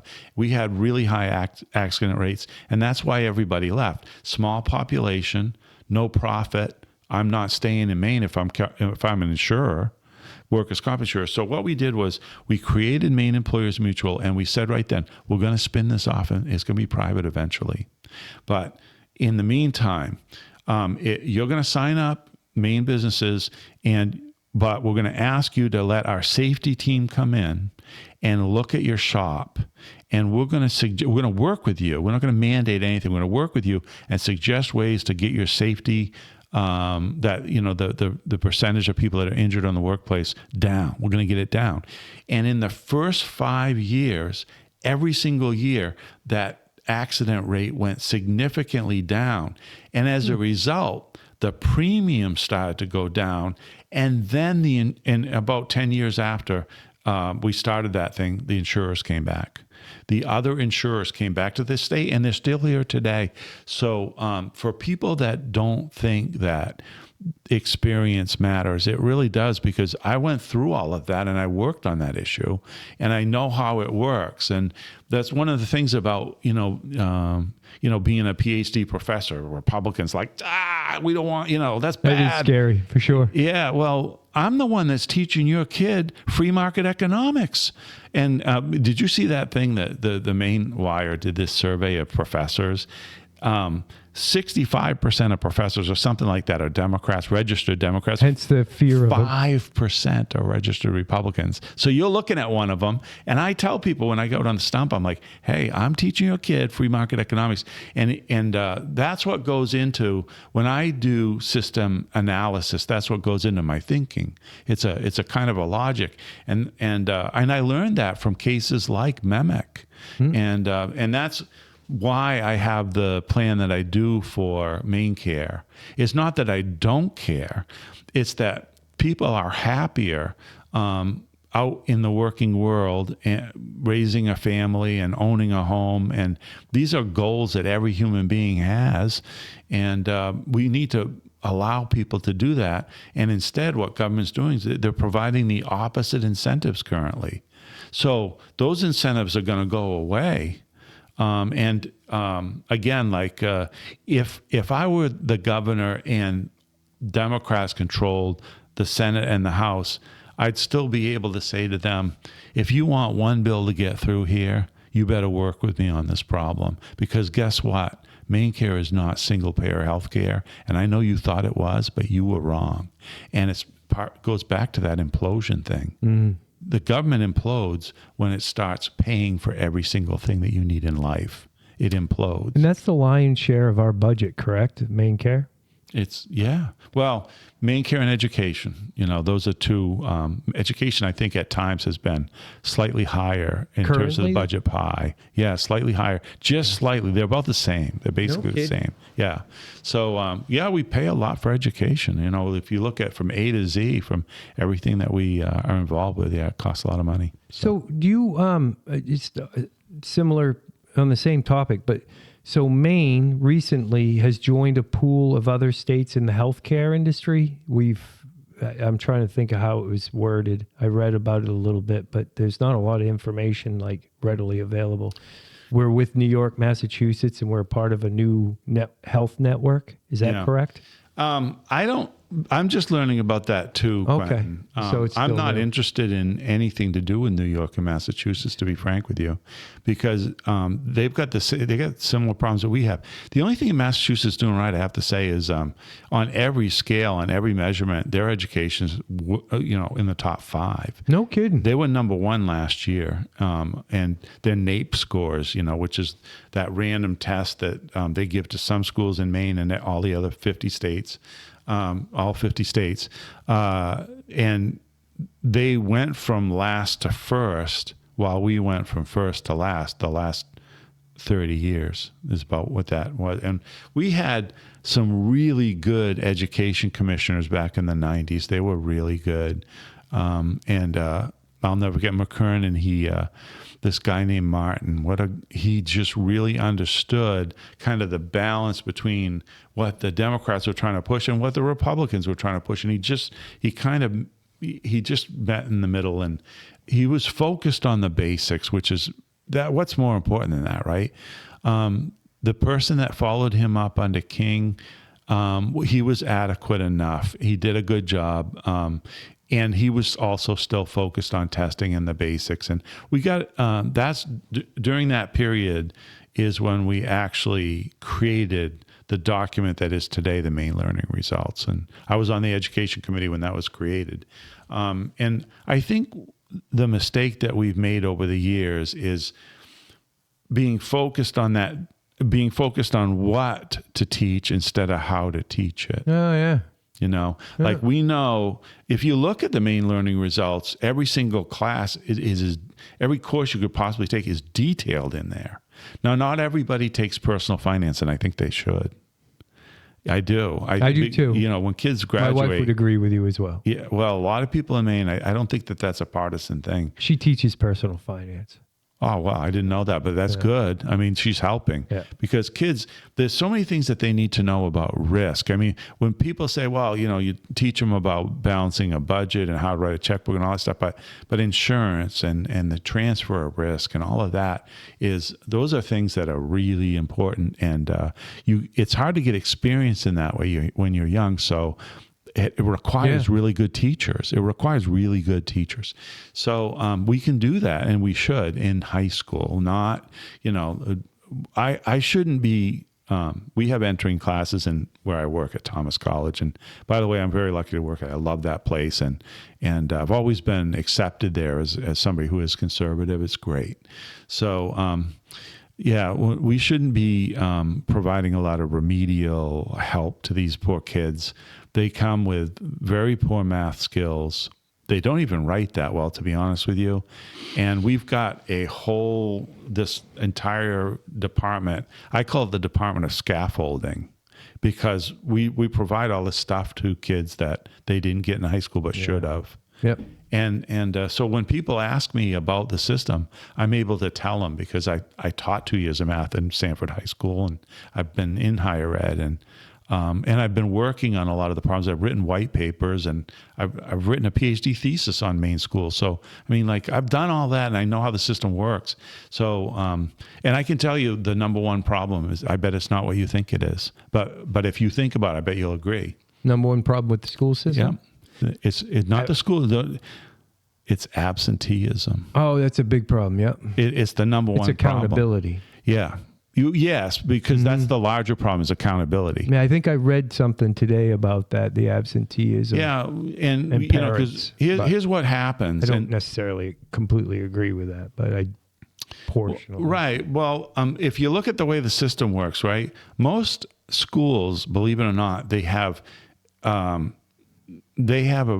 group of teachers and administrators that serve on a committee, and the committee will sometimes they'll meet once a month on truancy, and so they really need to meet more than once a week, to be honest with you, but they meet once a month, and they'll look at the cases, and some kid will have missed 20 classes. Is there a truancy officer anymore? Yes. There is. It's usually assigned to somebody at the school, like it could be a So it's teacher. not an actual officer. No, of the it could be a law. teacher, or it could be a mid-level administrator or whatever. Okay. But there are people responsible. They are the truancy officer, but it's not a police officer. Okay. However, if a kid misses a lot of days, eventually they call the parents in, and then if they miss more days, they do a visit, and that Does that still happen? yeah, it happens, but it happens in only the extreme cases. So some kids miss 70.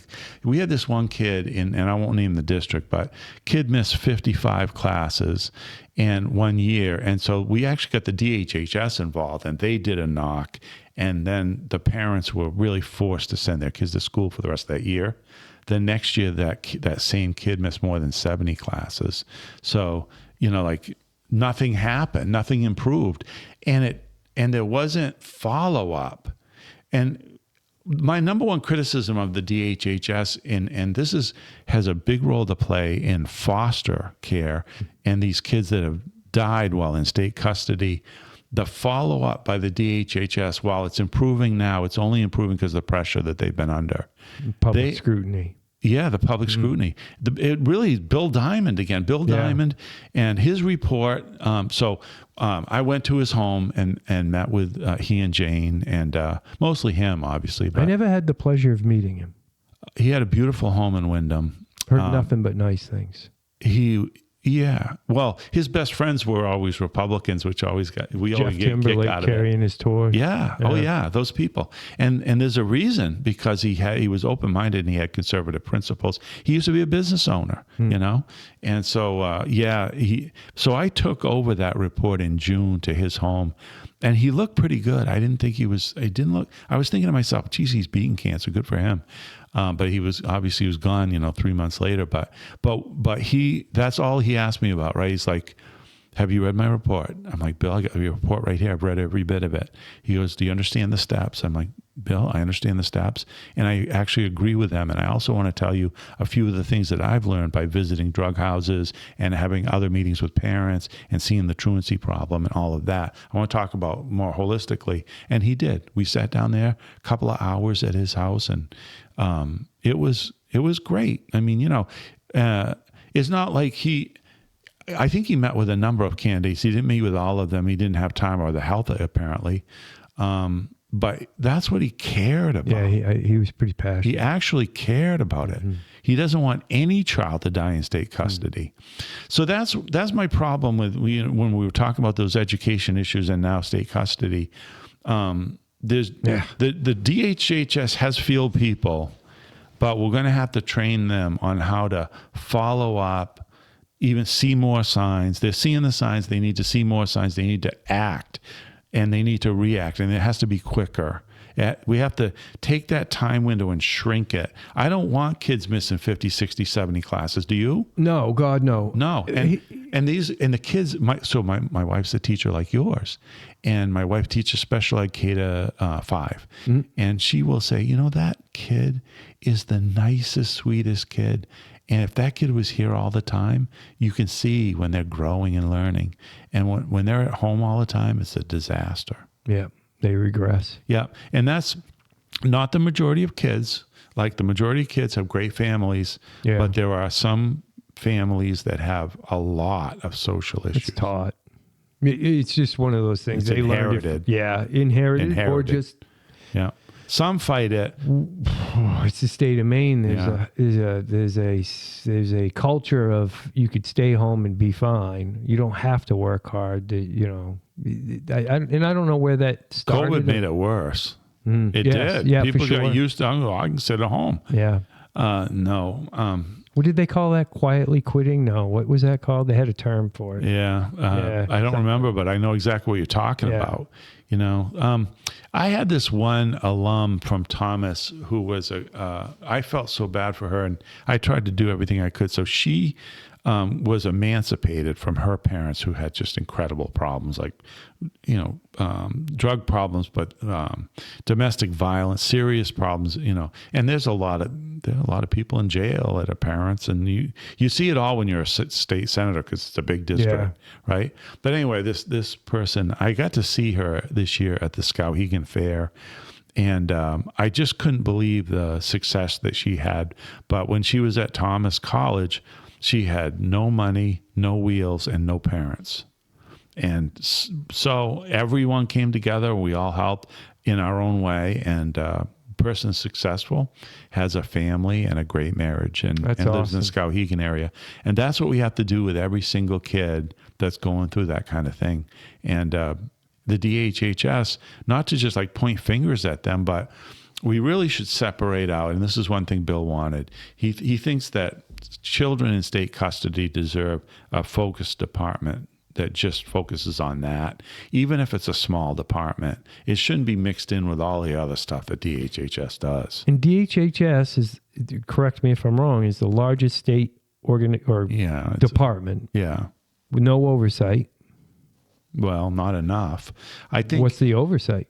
Well, the current, right. There's no. Weren't we going to have like a sheriff? So wasn't there a suggestion or a bill or some sort of movement to have like the sheriffs oversee it, like a third party outside?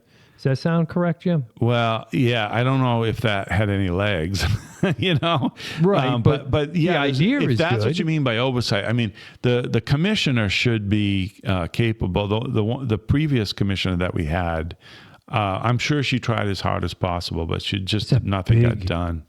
And it's a big job. It's a monster. It's a tough job. Yeah. But so sometimes, you know, we used to have, when I was I know this is like a long time ago, but there was the Department of Mental Health and Mental Retardation. Yeah. There was that. There was separate. Yeah. And, you know, there was a need to focus on that. We just changed everything. I mean, we got rid of Pineland. We got rid of all these other institutions. Yeah. NYC. Right. And that has hurt society. I don't care what anybody says. I think that's hurt society. I agree. There were atrocities that happened at those places, but there was also good that happened at those places. That's what you need to do is figure out how to do it right. I've got a really good friend who's a former professor who always tells me about the atrocities. And I say to her, well, but there are some people that need institutional care. Yeah, agreed. I grew up 2 miles down the road from AmHigh. Yeah. Augusta Mental Health Institute. You know. I rode my bike in there. Yeah. I remember when Sharon Taylor was murdered in the woods right behind my house. Yeah. I remember these things. Yeah. And I knew people that worked at AmHigh. Yeah. And some of them were good and some of them weren't. And that's just the way it is. And that's human nature. Yeah. So you try to fix it, keep the things that work. But what we did was we just took them all out and went. We did. And I understand the idea of civil rights. Yeah. Right? Here's an example from, again, like, just I'm so fortunate to be age 64 and still have my health and all that. Yeah, you're doing great, Jim, by the way. I wouldn't have guessed you were 64. Yeah, I'm only 29. You're looking great for 29. I'm doing what I can. Yeah. But I remember when we closed AmHigh, there was this one guy who I'm not naming names, who was really legitimately crazy and would like run down the middle of town with no clothes on and bang on walls and destroy stuff. So this person it was just really that bad. I mean, and I don't know enough about psychology. That's not what I studied. But the person needed help. Well, they closed AmHigh. So guess what the state decided to do? So the parents were like, we can't take this kid back. He's dangerous, right? Mm-hmm. We love him. He's our kid, but we can't take him back. And the state was like, yeah, you can. You know what we're going to do? We're going to add on to your home and build a rubber room. And they did. That is the most, well, first of all, it's the most So now you expect the economically parents to- nonsensible. Think about how many people that they were trying to take care of that way at the local level. And so that's what caused this guy to, run through the town naked and all that stuff. I mean, people were in danger, and it's not even that person's fault. He was just crazy. Right. It's not his fault that he's crazy, but guess what? He needs institutional help. There's a place for that. And there isn't right now. No, but there should be. Yes, there's a need for that. There's no place for that. Correct. Or there's few places left. And everyone thinks, they can do that work in the field. No, not for those people. And then the court system, there's something going on. We have a guy we lovingly refer to as racist skateboarder guy. He used to carry a skateboard with him all the time. He'd throw racial epithets. Anyway, when he was on his meds, he's fine. Yeah. And then slowly, so he'll be around for 3 months, disappear for 4 months, come back for 3 months. Yeah. And it's just I still see him. He's gone right now. So obviously he's being taken care of, but he'll be turned loose shortly and he'll be okay. And I'll talk to him. I'll buy him a cup of coffee, give him a pack of smokes, whatever. And then as time goes on, then he'll be calling me, you name it. And he'll be yelling at cars going by, walking down the middle of traffic, and the cops will be called over and over and over again. Yeah. Well, we've decided that cashless bail is the way to go. Yeah, that's another. No, I mean, like everything that we do is soft. We're soft on crime. We're soft on mental health. We're soft on everything. And you know what? People learn when you're not soft, when you're hard. And it doesn't mean that you're actually caring when you're hard. Yeah. You're caring. Yeah. It's kind of you're enabling if you're not. Yeah. Yeah. Tough love. Yeah. That was tough love. Tough love. That's a really good way to put it because, some states have figured it out and Maine has not. And these are the reasons why we need a new leadership. And it's just ever so important that we think about all of the ramifications of the kinds of policies that we've had. And, I mean, that's just, I think about why people support me and why people oppose me. And, I'm trying to reach out to every single person. I know I'm not going to be successful with that, but I think there's a path to win. And I think 26 will be the year of the Republicans in Maine. And, you think that, huh? I do. I've seen it before. It's just been a long time. I saw it under Newt Gingrich when we had the Contract for America. Maine really benefited from that, and we had a big surge of Republicans. And I knew Jeff Butland, who was the president of the Senate at the time, and was a great Republican. And it was nice being in the majority. We had. For a year there, we had exactly the same amount of Republicans and Democrats in the House, and we had one independent who leaned Republican, and then we had the Senate by a couple of votes. So we had a majority for a short period of time. People don't talk about it anymore. They say, well, it's been 50 years of Democrats, but there was 1 year where we actually had. We'd have Republican chairs of some of the committees and Democrat chairs of other committees. No kidding. Yes, there was. Yeah, we had a year. I can't remember what year it was. What got done? Anything good? Oh, a lot of good things. Well, the most important thing that you have to think about is the less radical it is, the better. So like with business, right? Sure. Yeah. When it comes to people that want to do business in Maine, the one thing you have to provide for them is a predictable environment. Like if you've got a business plan and somehow there's been a complete change in either regulatory or tax structure, now this business plan is worthless because you predicted all the costs, you predicted you forecasted your revenues, and none of it's working. But yet we make those changes all the time in Maine. I'm going to give you an example of some of the one that you're familiar with from last term that shows us what a bad job we do. So we had a great group of people come from Gorham Friendly Village, which is it's a mobile home park basically, and you own your spot, but you got to pay some rent, and that those fees went up and up and up, and they came to us and they asked for our help, and so I carefully explained to them, there's a way for us to give you help, but you got to make sure that you get the right elements to that law.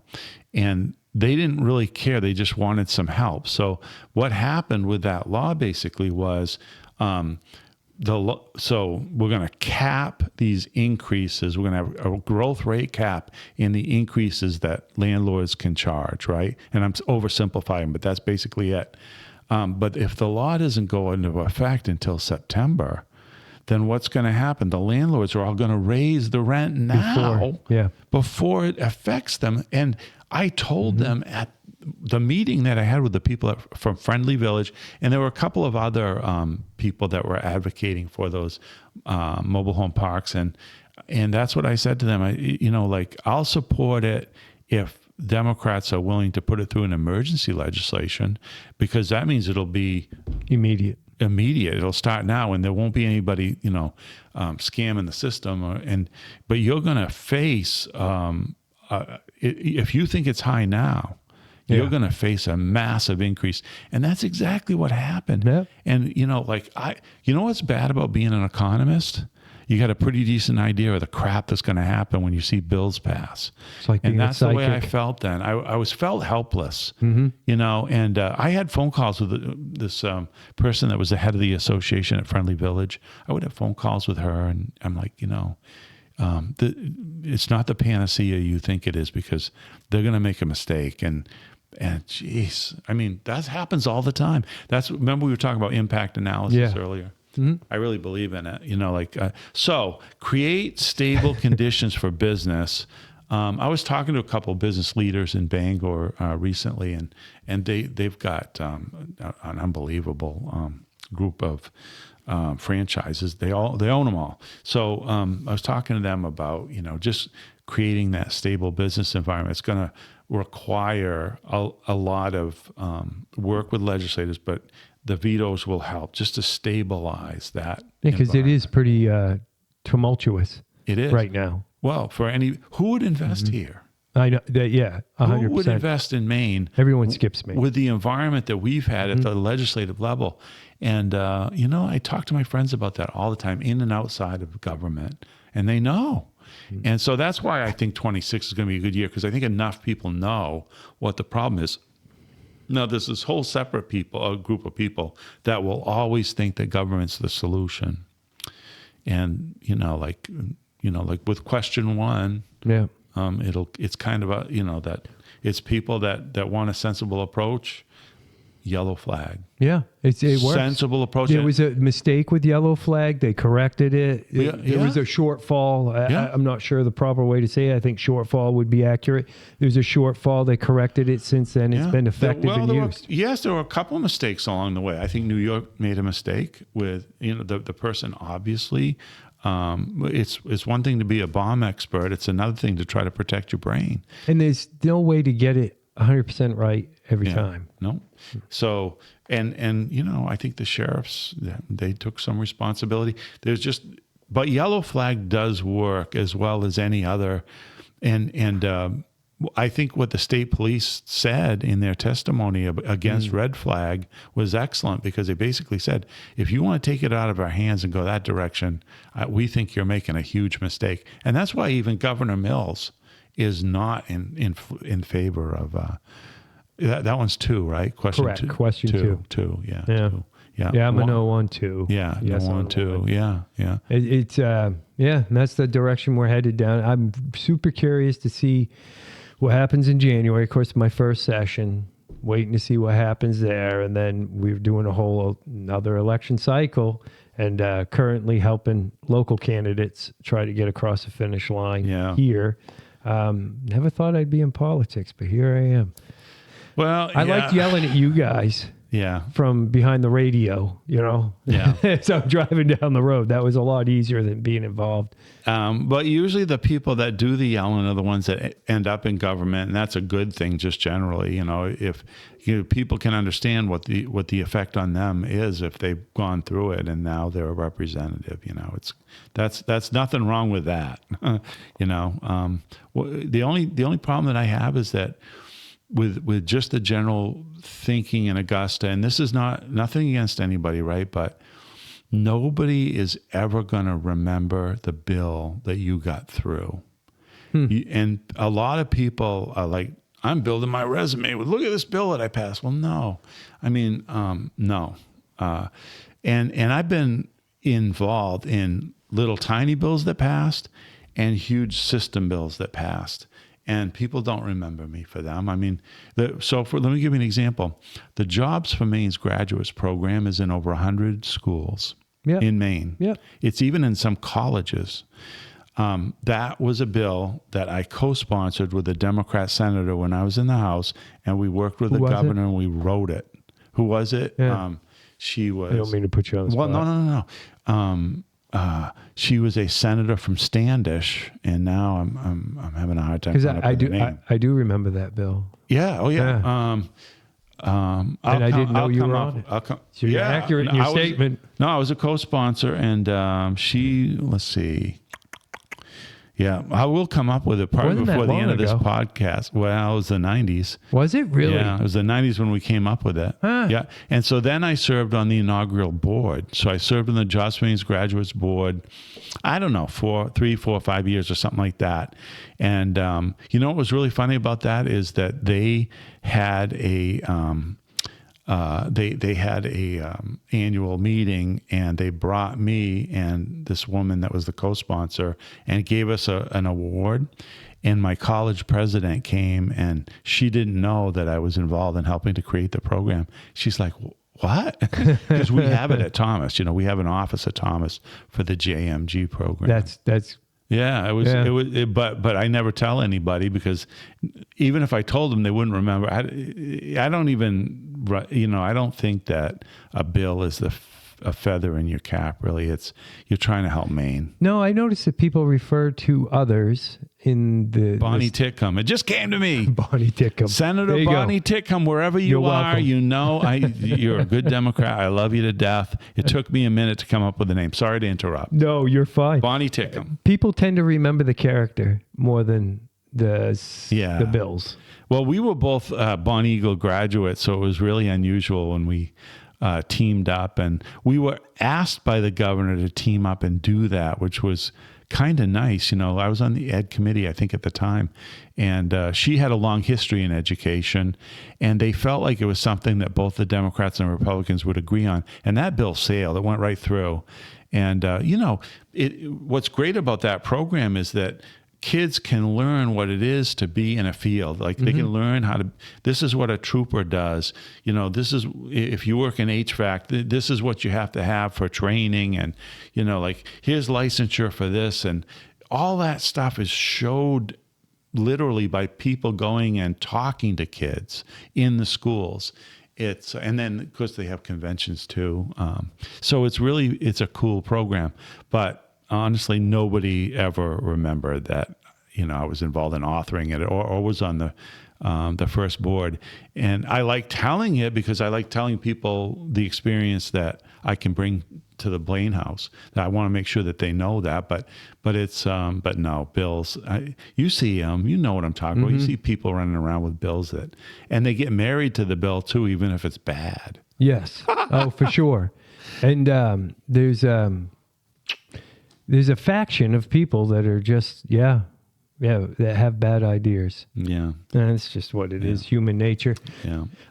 The other bill that was my bill that a lot of people talk about indirectly these days is the BETTER program, Business Equipment Tax Rebate. It turned into the BETTY program, Business Equipment Tax Exemption. And that program was designed so we used to go into all these large businesses and charge them the personal property tax on every piece of machinery and equipment, right?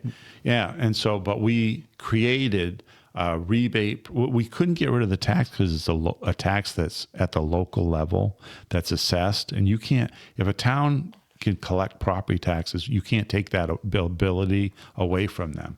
So we would have had to have 2/3 vote in both houses to get rid of that, and it would have been impossible. So we created a rebate program. So basically, if a company wanted to come in here and invest in Maine, they didn't have to worry about being taxed fully on that personal property, and that was a great program. A lot of companies used it, and it did spur some economic development. And I think that the DECD is a DECD. the Department of Economic and Community Development that we have in Maine. I'm familiar with that title, but I never heard to it referred to as the DECD. acronym. I think that could be one of the most effective departments in government if we utilize it correctly. And because I think economic development incentives are really important.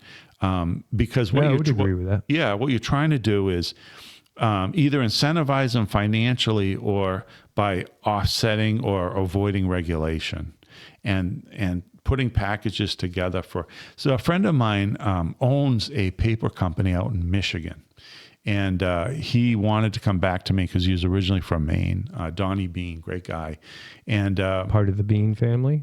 no, different Bean. But anyway, he wanted to come back. He was in Michigan or Wisconsin. I think it was Michigan.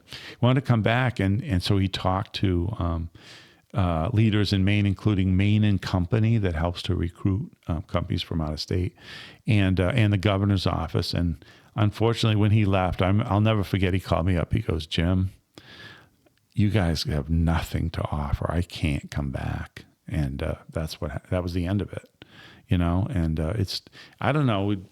We do offer some incentives. We went through this one period. The Democrats are like, we want the movie producers to come to Maine. Let's give them incentives.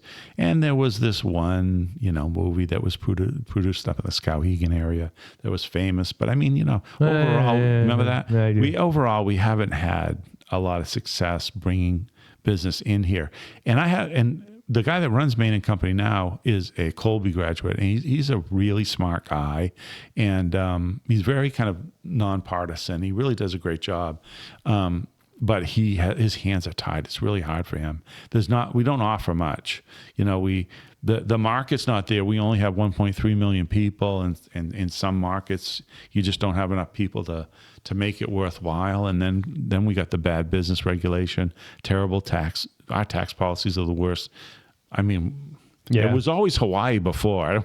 We're just trying to take every title away from them. I don't get it. In the morning, I have a habit. I do a game that's supposed to help cognitive function, and then I read the headlines right down through the Google thing. And at least once every so often, I can't really put a timeline on it, there's an article about a business that came to Maine and then left and went to some other state. They came to Maine to look to do business. Yeah. Especially in the wood industry, and they're like, it costs too much. The electricity, the employees, the cost of living, all of it, and the regulation. And they go, no, I'm out. Well, we had a company come when I was dean at Thomas College, used to be the academic dean, and I ran the graduate program fully. And we had a company that is now CGI, and they came up and met with us, and what they were concerned about was getting good labor. And of course, we train kids in business at Thomas College. I'm a business professor, and they came and. They were talking about in the meeting. It came up, it's tough regulatory climate, tough tax climate, and so I came right out and I asked the guy. They were from Boston.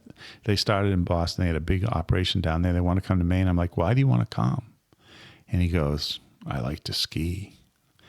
We have that in Maine. We have the most beautiful natural resources in the world, and this current administration has done everything possible to trash them.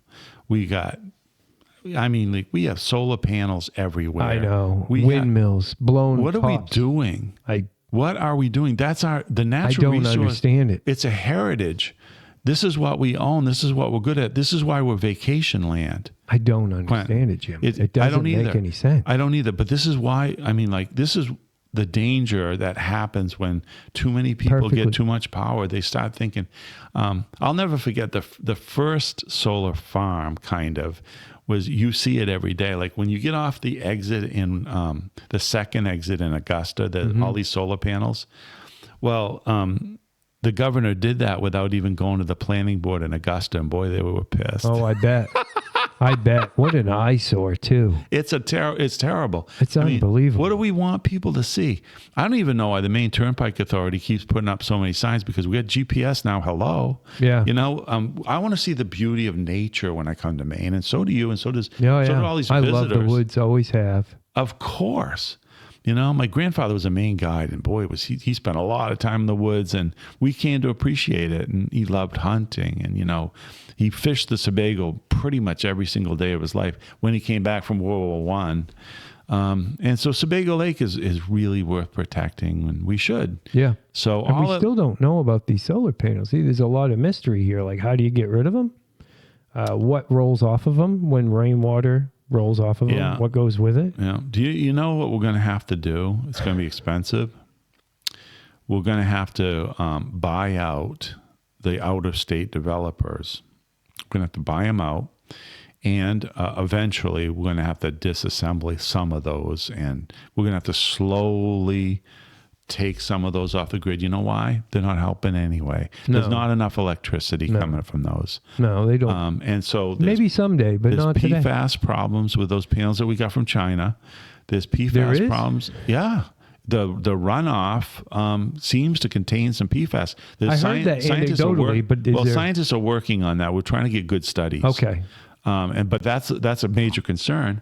And see, I need a guy that can sit there and type and look it up for us, because I tried doing that earlier. It's so disruptive. Let me go back a couple decades then and really take you through. So here's what we started with. I'd love to present facts. Well, this is a fact. Is a fact.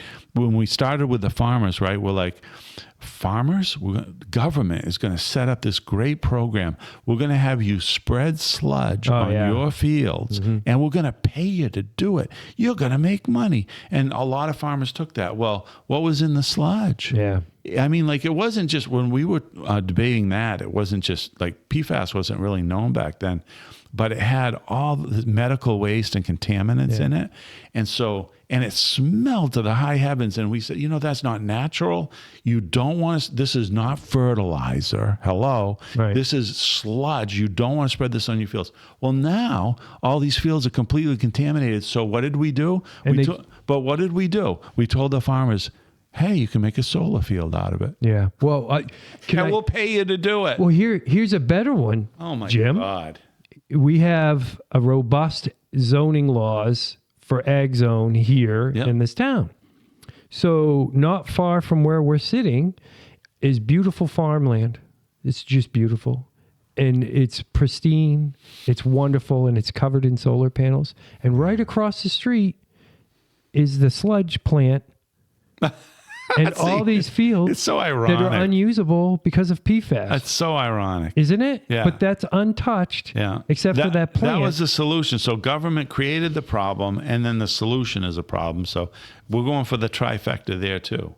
That's, again, it's an advantage of being around for so long.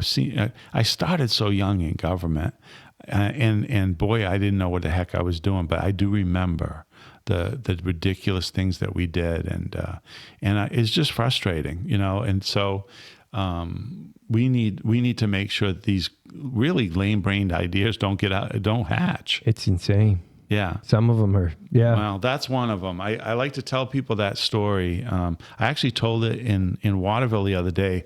All 20 of the gubernatorial candidates got together. And we all had 5. Oh, really? Yes, all I 20. missed it. Yep. The Republicans, the Democrats, the Independents, and it was over at the Best Western Plus. And the Mid-Maine Chamber sponsored it. I was there. I'm sorry. I was there for that one. I'm sorry. Yep. Yeah. I didn't realize it was 20, but now that I think back, yes, it was. So I remember at least getting an opportunity at the very end to talk about, our natural resources. And I brought up that sludge issue. That's always going to stay with me. I feel bad about that because, I had worked previously on MTBE. We used to have this gas additive called MTBE, and it was an artificially produced in plants, added to gas, and it did burn. So people thought, this is going to be great because the cost of gas is high, and we can add 10 or 15% of this MTBE. Well, what the scientific reports that I and others read was that if MTBE spills, it bonds with water and you can't really clean it. It's very difficult to clean. It pollutes incredibly, right? So I started fighting that fight. And for 2 years, I fought that fight. And I'll never forget, at the end of the legislative session, we adjourned, sign or die, and I was sitting at home. And you know how you're exhausted at the end of a session? It's like everything's been sucked, your whole life has been sucked out of you. Well, I was at the, it's true. It is true. It is true. I was sitting there kind of dazed in the morning after, because, you know, we also stay there all night, and then we come home at, you know, at dawn. That stuff. Anyway, so I'm sitting there, and I get this call. And it was King, Governor King. And he asked me this question. This is something that's, for me, it was important. He said, why were you so against MTBE? You need to tell me, what is the problem? And because we lost the fight. Like, we lost the bill and then adjourned. We lost. And we still had MTBE and gasoline. But King is kind of an environmentalist, as you know. And so anyways, like, why? And I'm like, well, I've got a couple scientific reports here. One lake in Utah that was completely polluted by this stuff, and they can't clean it. Is that what you want?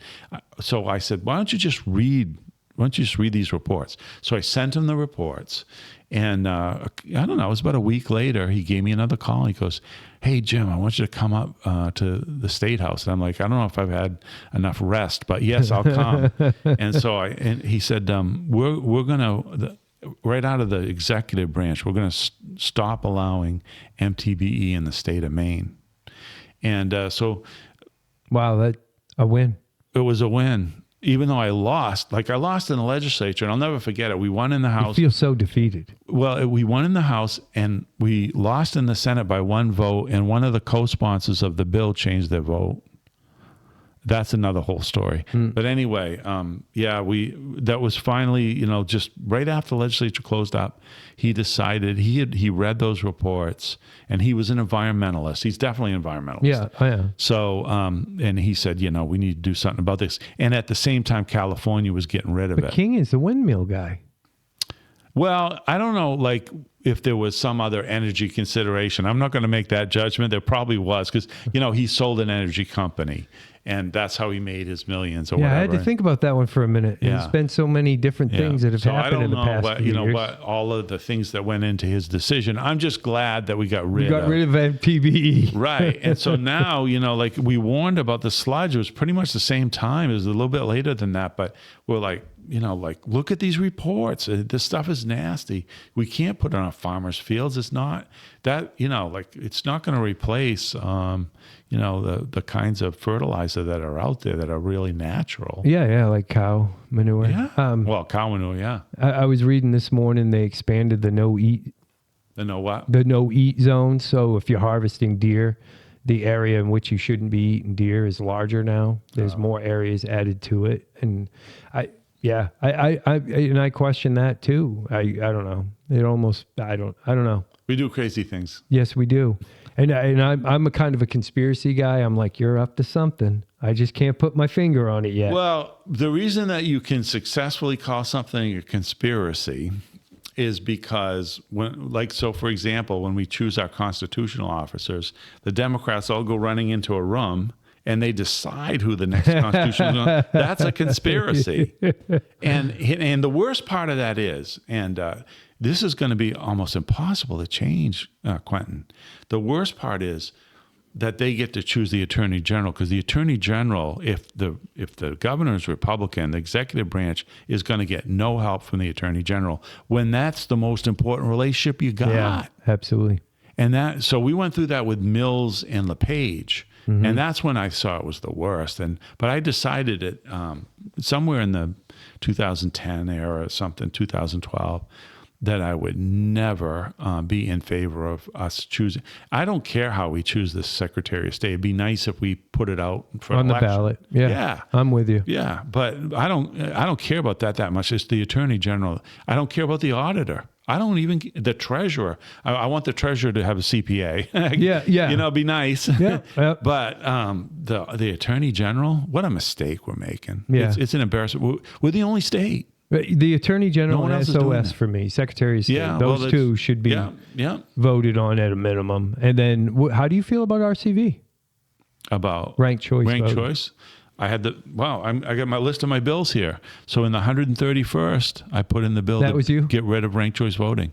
Yeah, a lot of people don't know that about me. You know what? No one ever remembers the bill. They don't. I heard that from somebody not long ago. They don't. They don't. I tell people all the time, they're like, well, you've been in favor of some education issues for teachers. I'm like, well, yeah. I honestly think that some of the ed techs, that their pay is like dirt.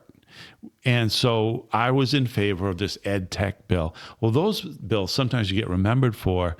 People don't remember that, you're trying to get more competition in the schools, and you're against ranked choice voting, and the porn bill. Those are all my bills. So I try to tell people, there are some times when I think I'm going to support education the best way I can. And so the ed tech bill, I was in favor of raising the minimum wage for ed techs. Can I throw my 2 cents in on? Yes, and I'm okay if you're ed against techs, it. No. Ed techs are way underpaid. Yeah, thank you. Agreed. Teachers, and I've made this mistake. I've said it before, and I'll say it out loud. Teachers are overpaid, but they're not. Not everywhere. And a good teacher. Yeah. In Auburn, starting pay is somewhere in the $50,000 range. So if you're 23, just getting out of college, you're starting out at $50,000 a year for a half a year job. I know that if you research it, they say that an average teacher works 60 hours a week. I'm going to say that's probably not true. And I've argued with AI for hours on end with that one. My wife's a teacher. But we do have good teachers. Yes, we do. And a good teacher's worth their weight in gold. Yeah. For sure. We also have bad teachers. Yeah. And I think my issue now, with some experience behind me, isn't about the pay so much as it is about the quality of the teachers and how we're getting them. Oh, yeah. There should be a values, ethics, something. Because I like merit pay. There's nothing like that. You get a teacher's contract that's 3 years, and you're going to be on this step. And the other thing that always bothered me is that the master teachers, there's master teachers and there's master's degree holders, and some of them are really good teachers. The difference between their pay and the pay of a baccalaureate degree is nothing. It's a couple $1,000 or something. Yeah, I can't speak It's not to that much. So I don't. I like to try to support teachers. I just have, I don't know, I'm in the profession and I'm biased toward it. And I tell every Republican, okay, well, that's my fault. If that's my only fault, I don't think I'm doing that bad. Well, I think if children are the most important commodity we have, then teachers should be the most important job we have. Because at the same time, Therefore, we should be interviewing them as Correct. if they're the most important job we have. Yeah. At the same time, I want to support teachers. I mean, a clear, important part of my platform is doing something about property taxes. So at the same time, I mean, I don't want to just like shove it into the face of some local town and make them vote against their school budget or whatever they're going to do. That's not the answer. The answer is to try to do something system-wide to help, And, what do you have for ideas on that? Well, it's in my plan that's online, I do talk about tripling the property tax. Let's do a plug. What is your plan? Where do I go online to see it? www.jimlibbyforgovernor.com. Okay. All the policies there. I have long dissertations on there, long statements about what I support. And so if you have trouble sleeping at night, you should open it up. Like it's obviously, but one of the Jim things Libby, is he's here to help. yeah. Well, you start reading and I will help. You're going to go right to sleep. So, but yeah, I think I was on a bill last year to, triple the property tax program that we have now, the homestead. Yep. The homestead. Yeah, I actually remember that. It's been at $25,000 for the longest time. And so there was a Democrat this time around. And of course, I was on the taxation committee when the Democrats got rid of the senior property tax stabilization program that froze property taxes for seniors. They got rid of that. And that was last term, 131st. I was on the taxation committee. And I was so disappointed with that. But the Democrats promised at that time, oh, well, we're going to raise the homestead. And we got a Democrat that's got the bill in. And I went to that Democrat. I said, can I co-sponsor that? And she was like, yes, I'd love to have you on. So anyway, guess where that bill went? The trash. Oh, yeah. It never went. So we've been at $25,000 for the exemption forever. It's been years and years and years. But the cost of living is basically doubled and sometimes tripled in some. So we're not keeping up even with inflation when it comes to that government program. So I think we need to triple that. So the first year of my budget, I've got about $1.5 billion of reduced spending, and because wow, that's a significant chunk. It's a big chunk, but we need to. We've got to start with an income tax cut because we've got to put more money in people's pockets.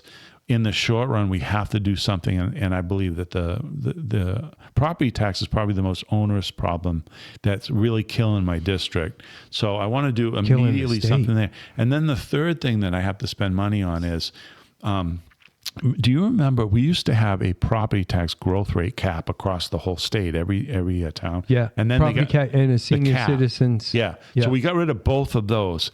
So what I want to do is create a second round of revenue sharing that towns can opt in on, and the town would have to agree to go back to a growth rate cap. But in exchange, in the short run, I'm going to have more revenue sharing for you.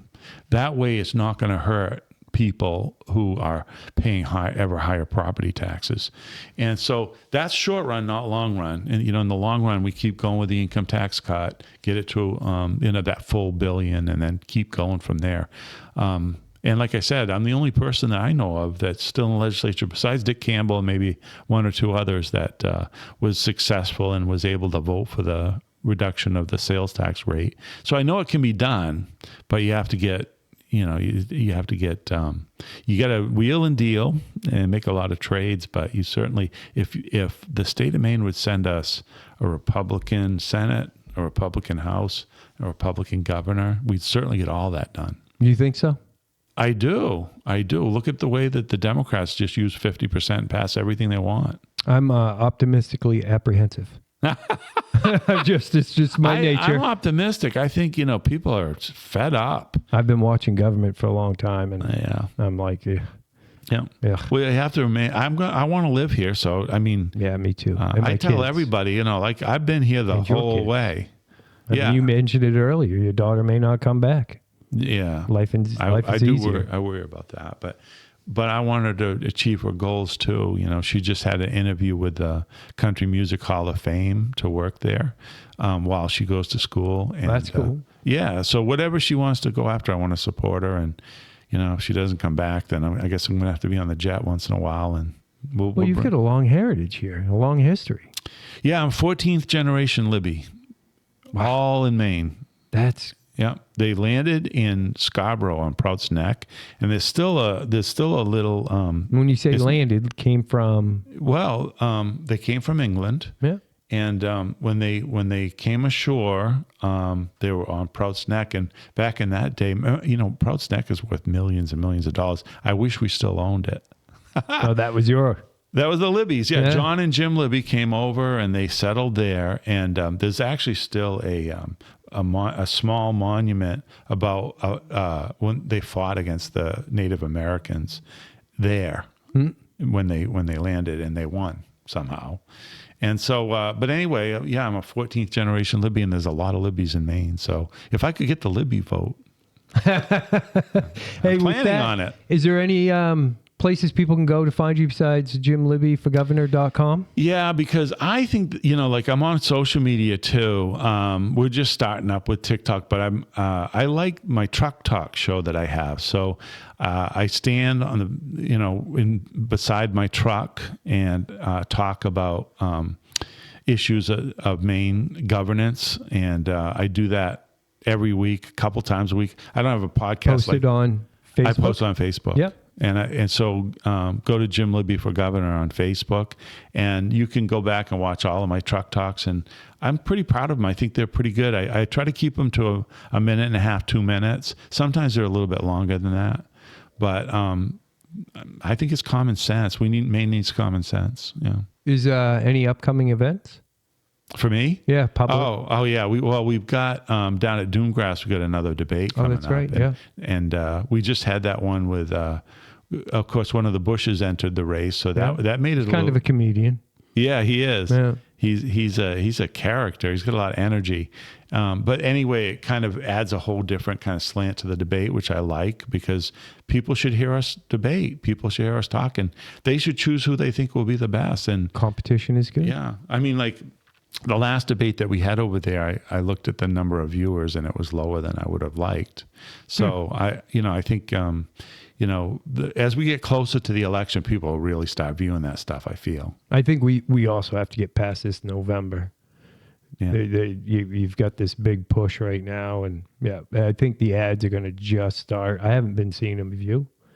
The Bush has had a couple of TV ads, but and I put a radio ad on Ray Richardson's show for a week, and then I know at least one other candidate has some radio ads, but that's it. There hasn't been a lot. There will be, come spring, there'll be a lot, but we're still 8.5 months away from an election. So with that being said, Senator Jim Libby, I greatly appreciate you coming here and talking to me. Representative Quentin Chapman, has been a pleasure. And I wish you all the best. I see your wife is running for... No, my daughter. Your daughter's running for school board. Yeah, well, let's get that out there so you don't have to toot your own horn. Lydia Chapman. Let's make sure we vote for Lydia Ward Chapman. 4. I'm sure far more people are watching this in the Auburn area. So and Nancy Polk at large. Okay. For school board. All right. Let's get it done. Thank you. We'll see you later.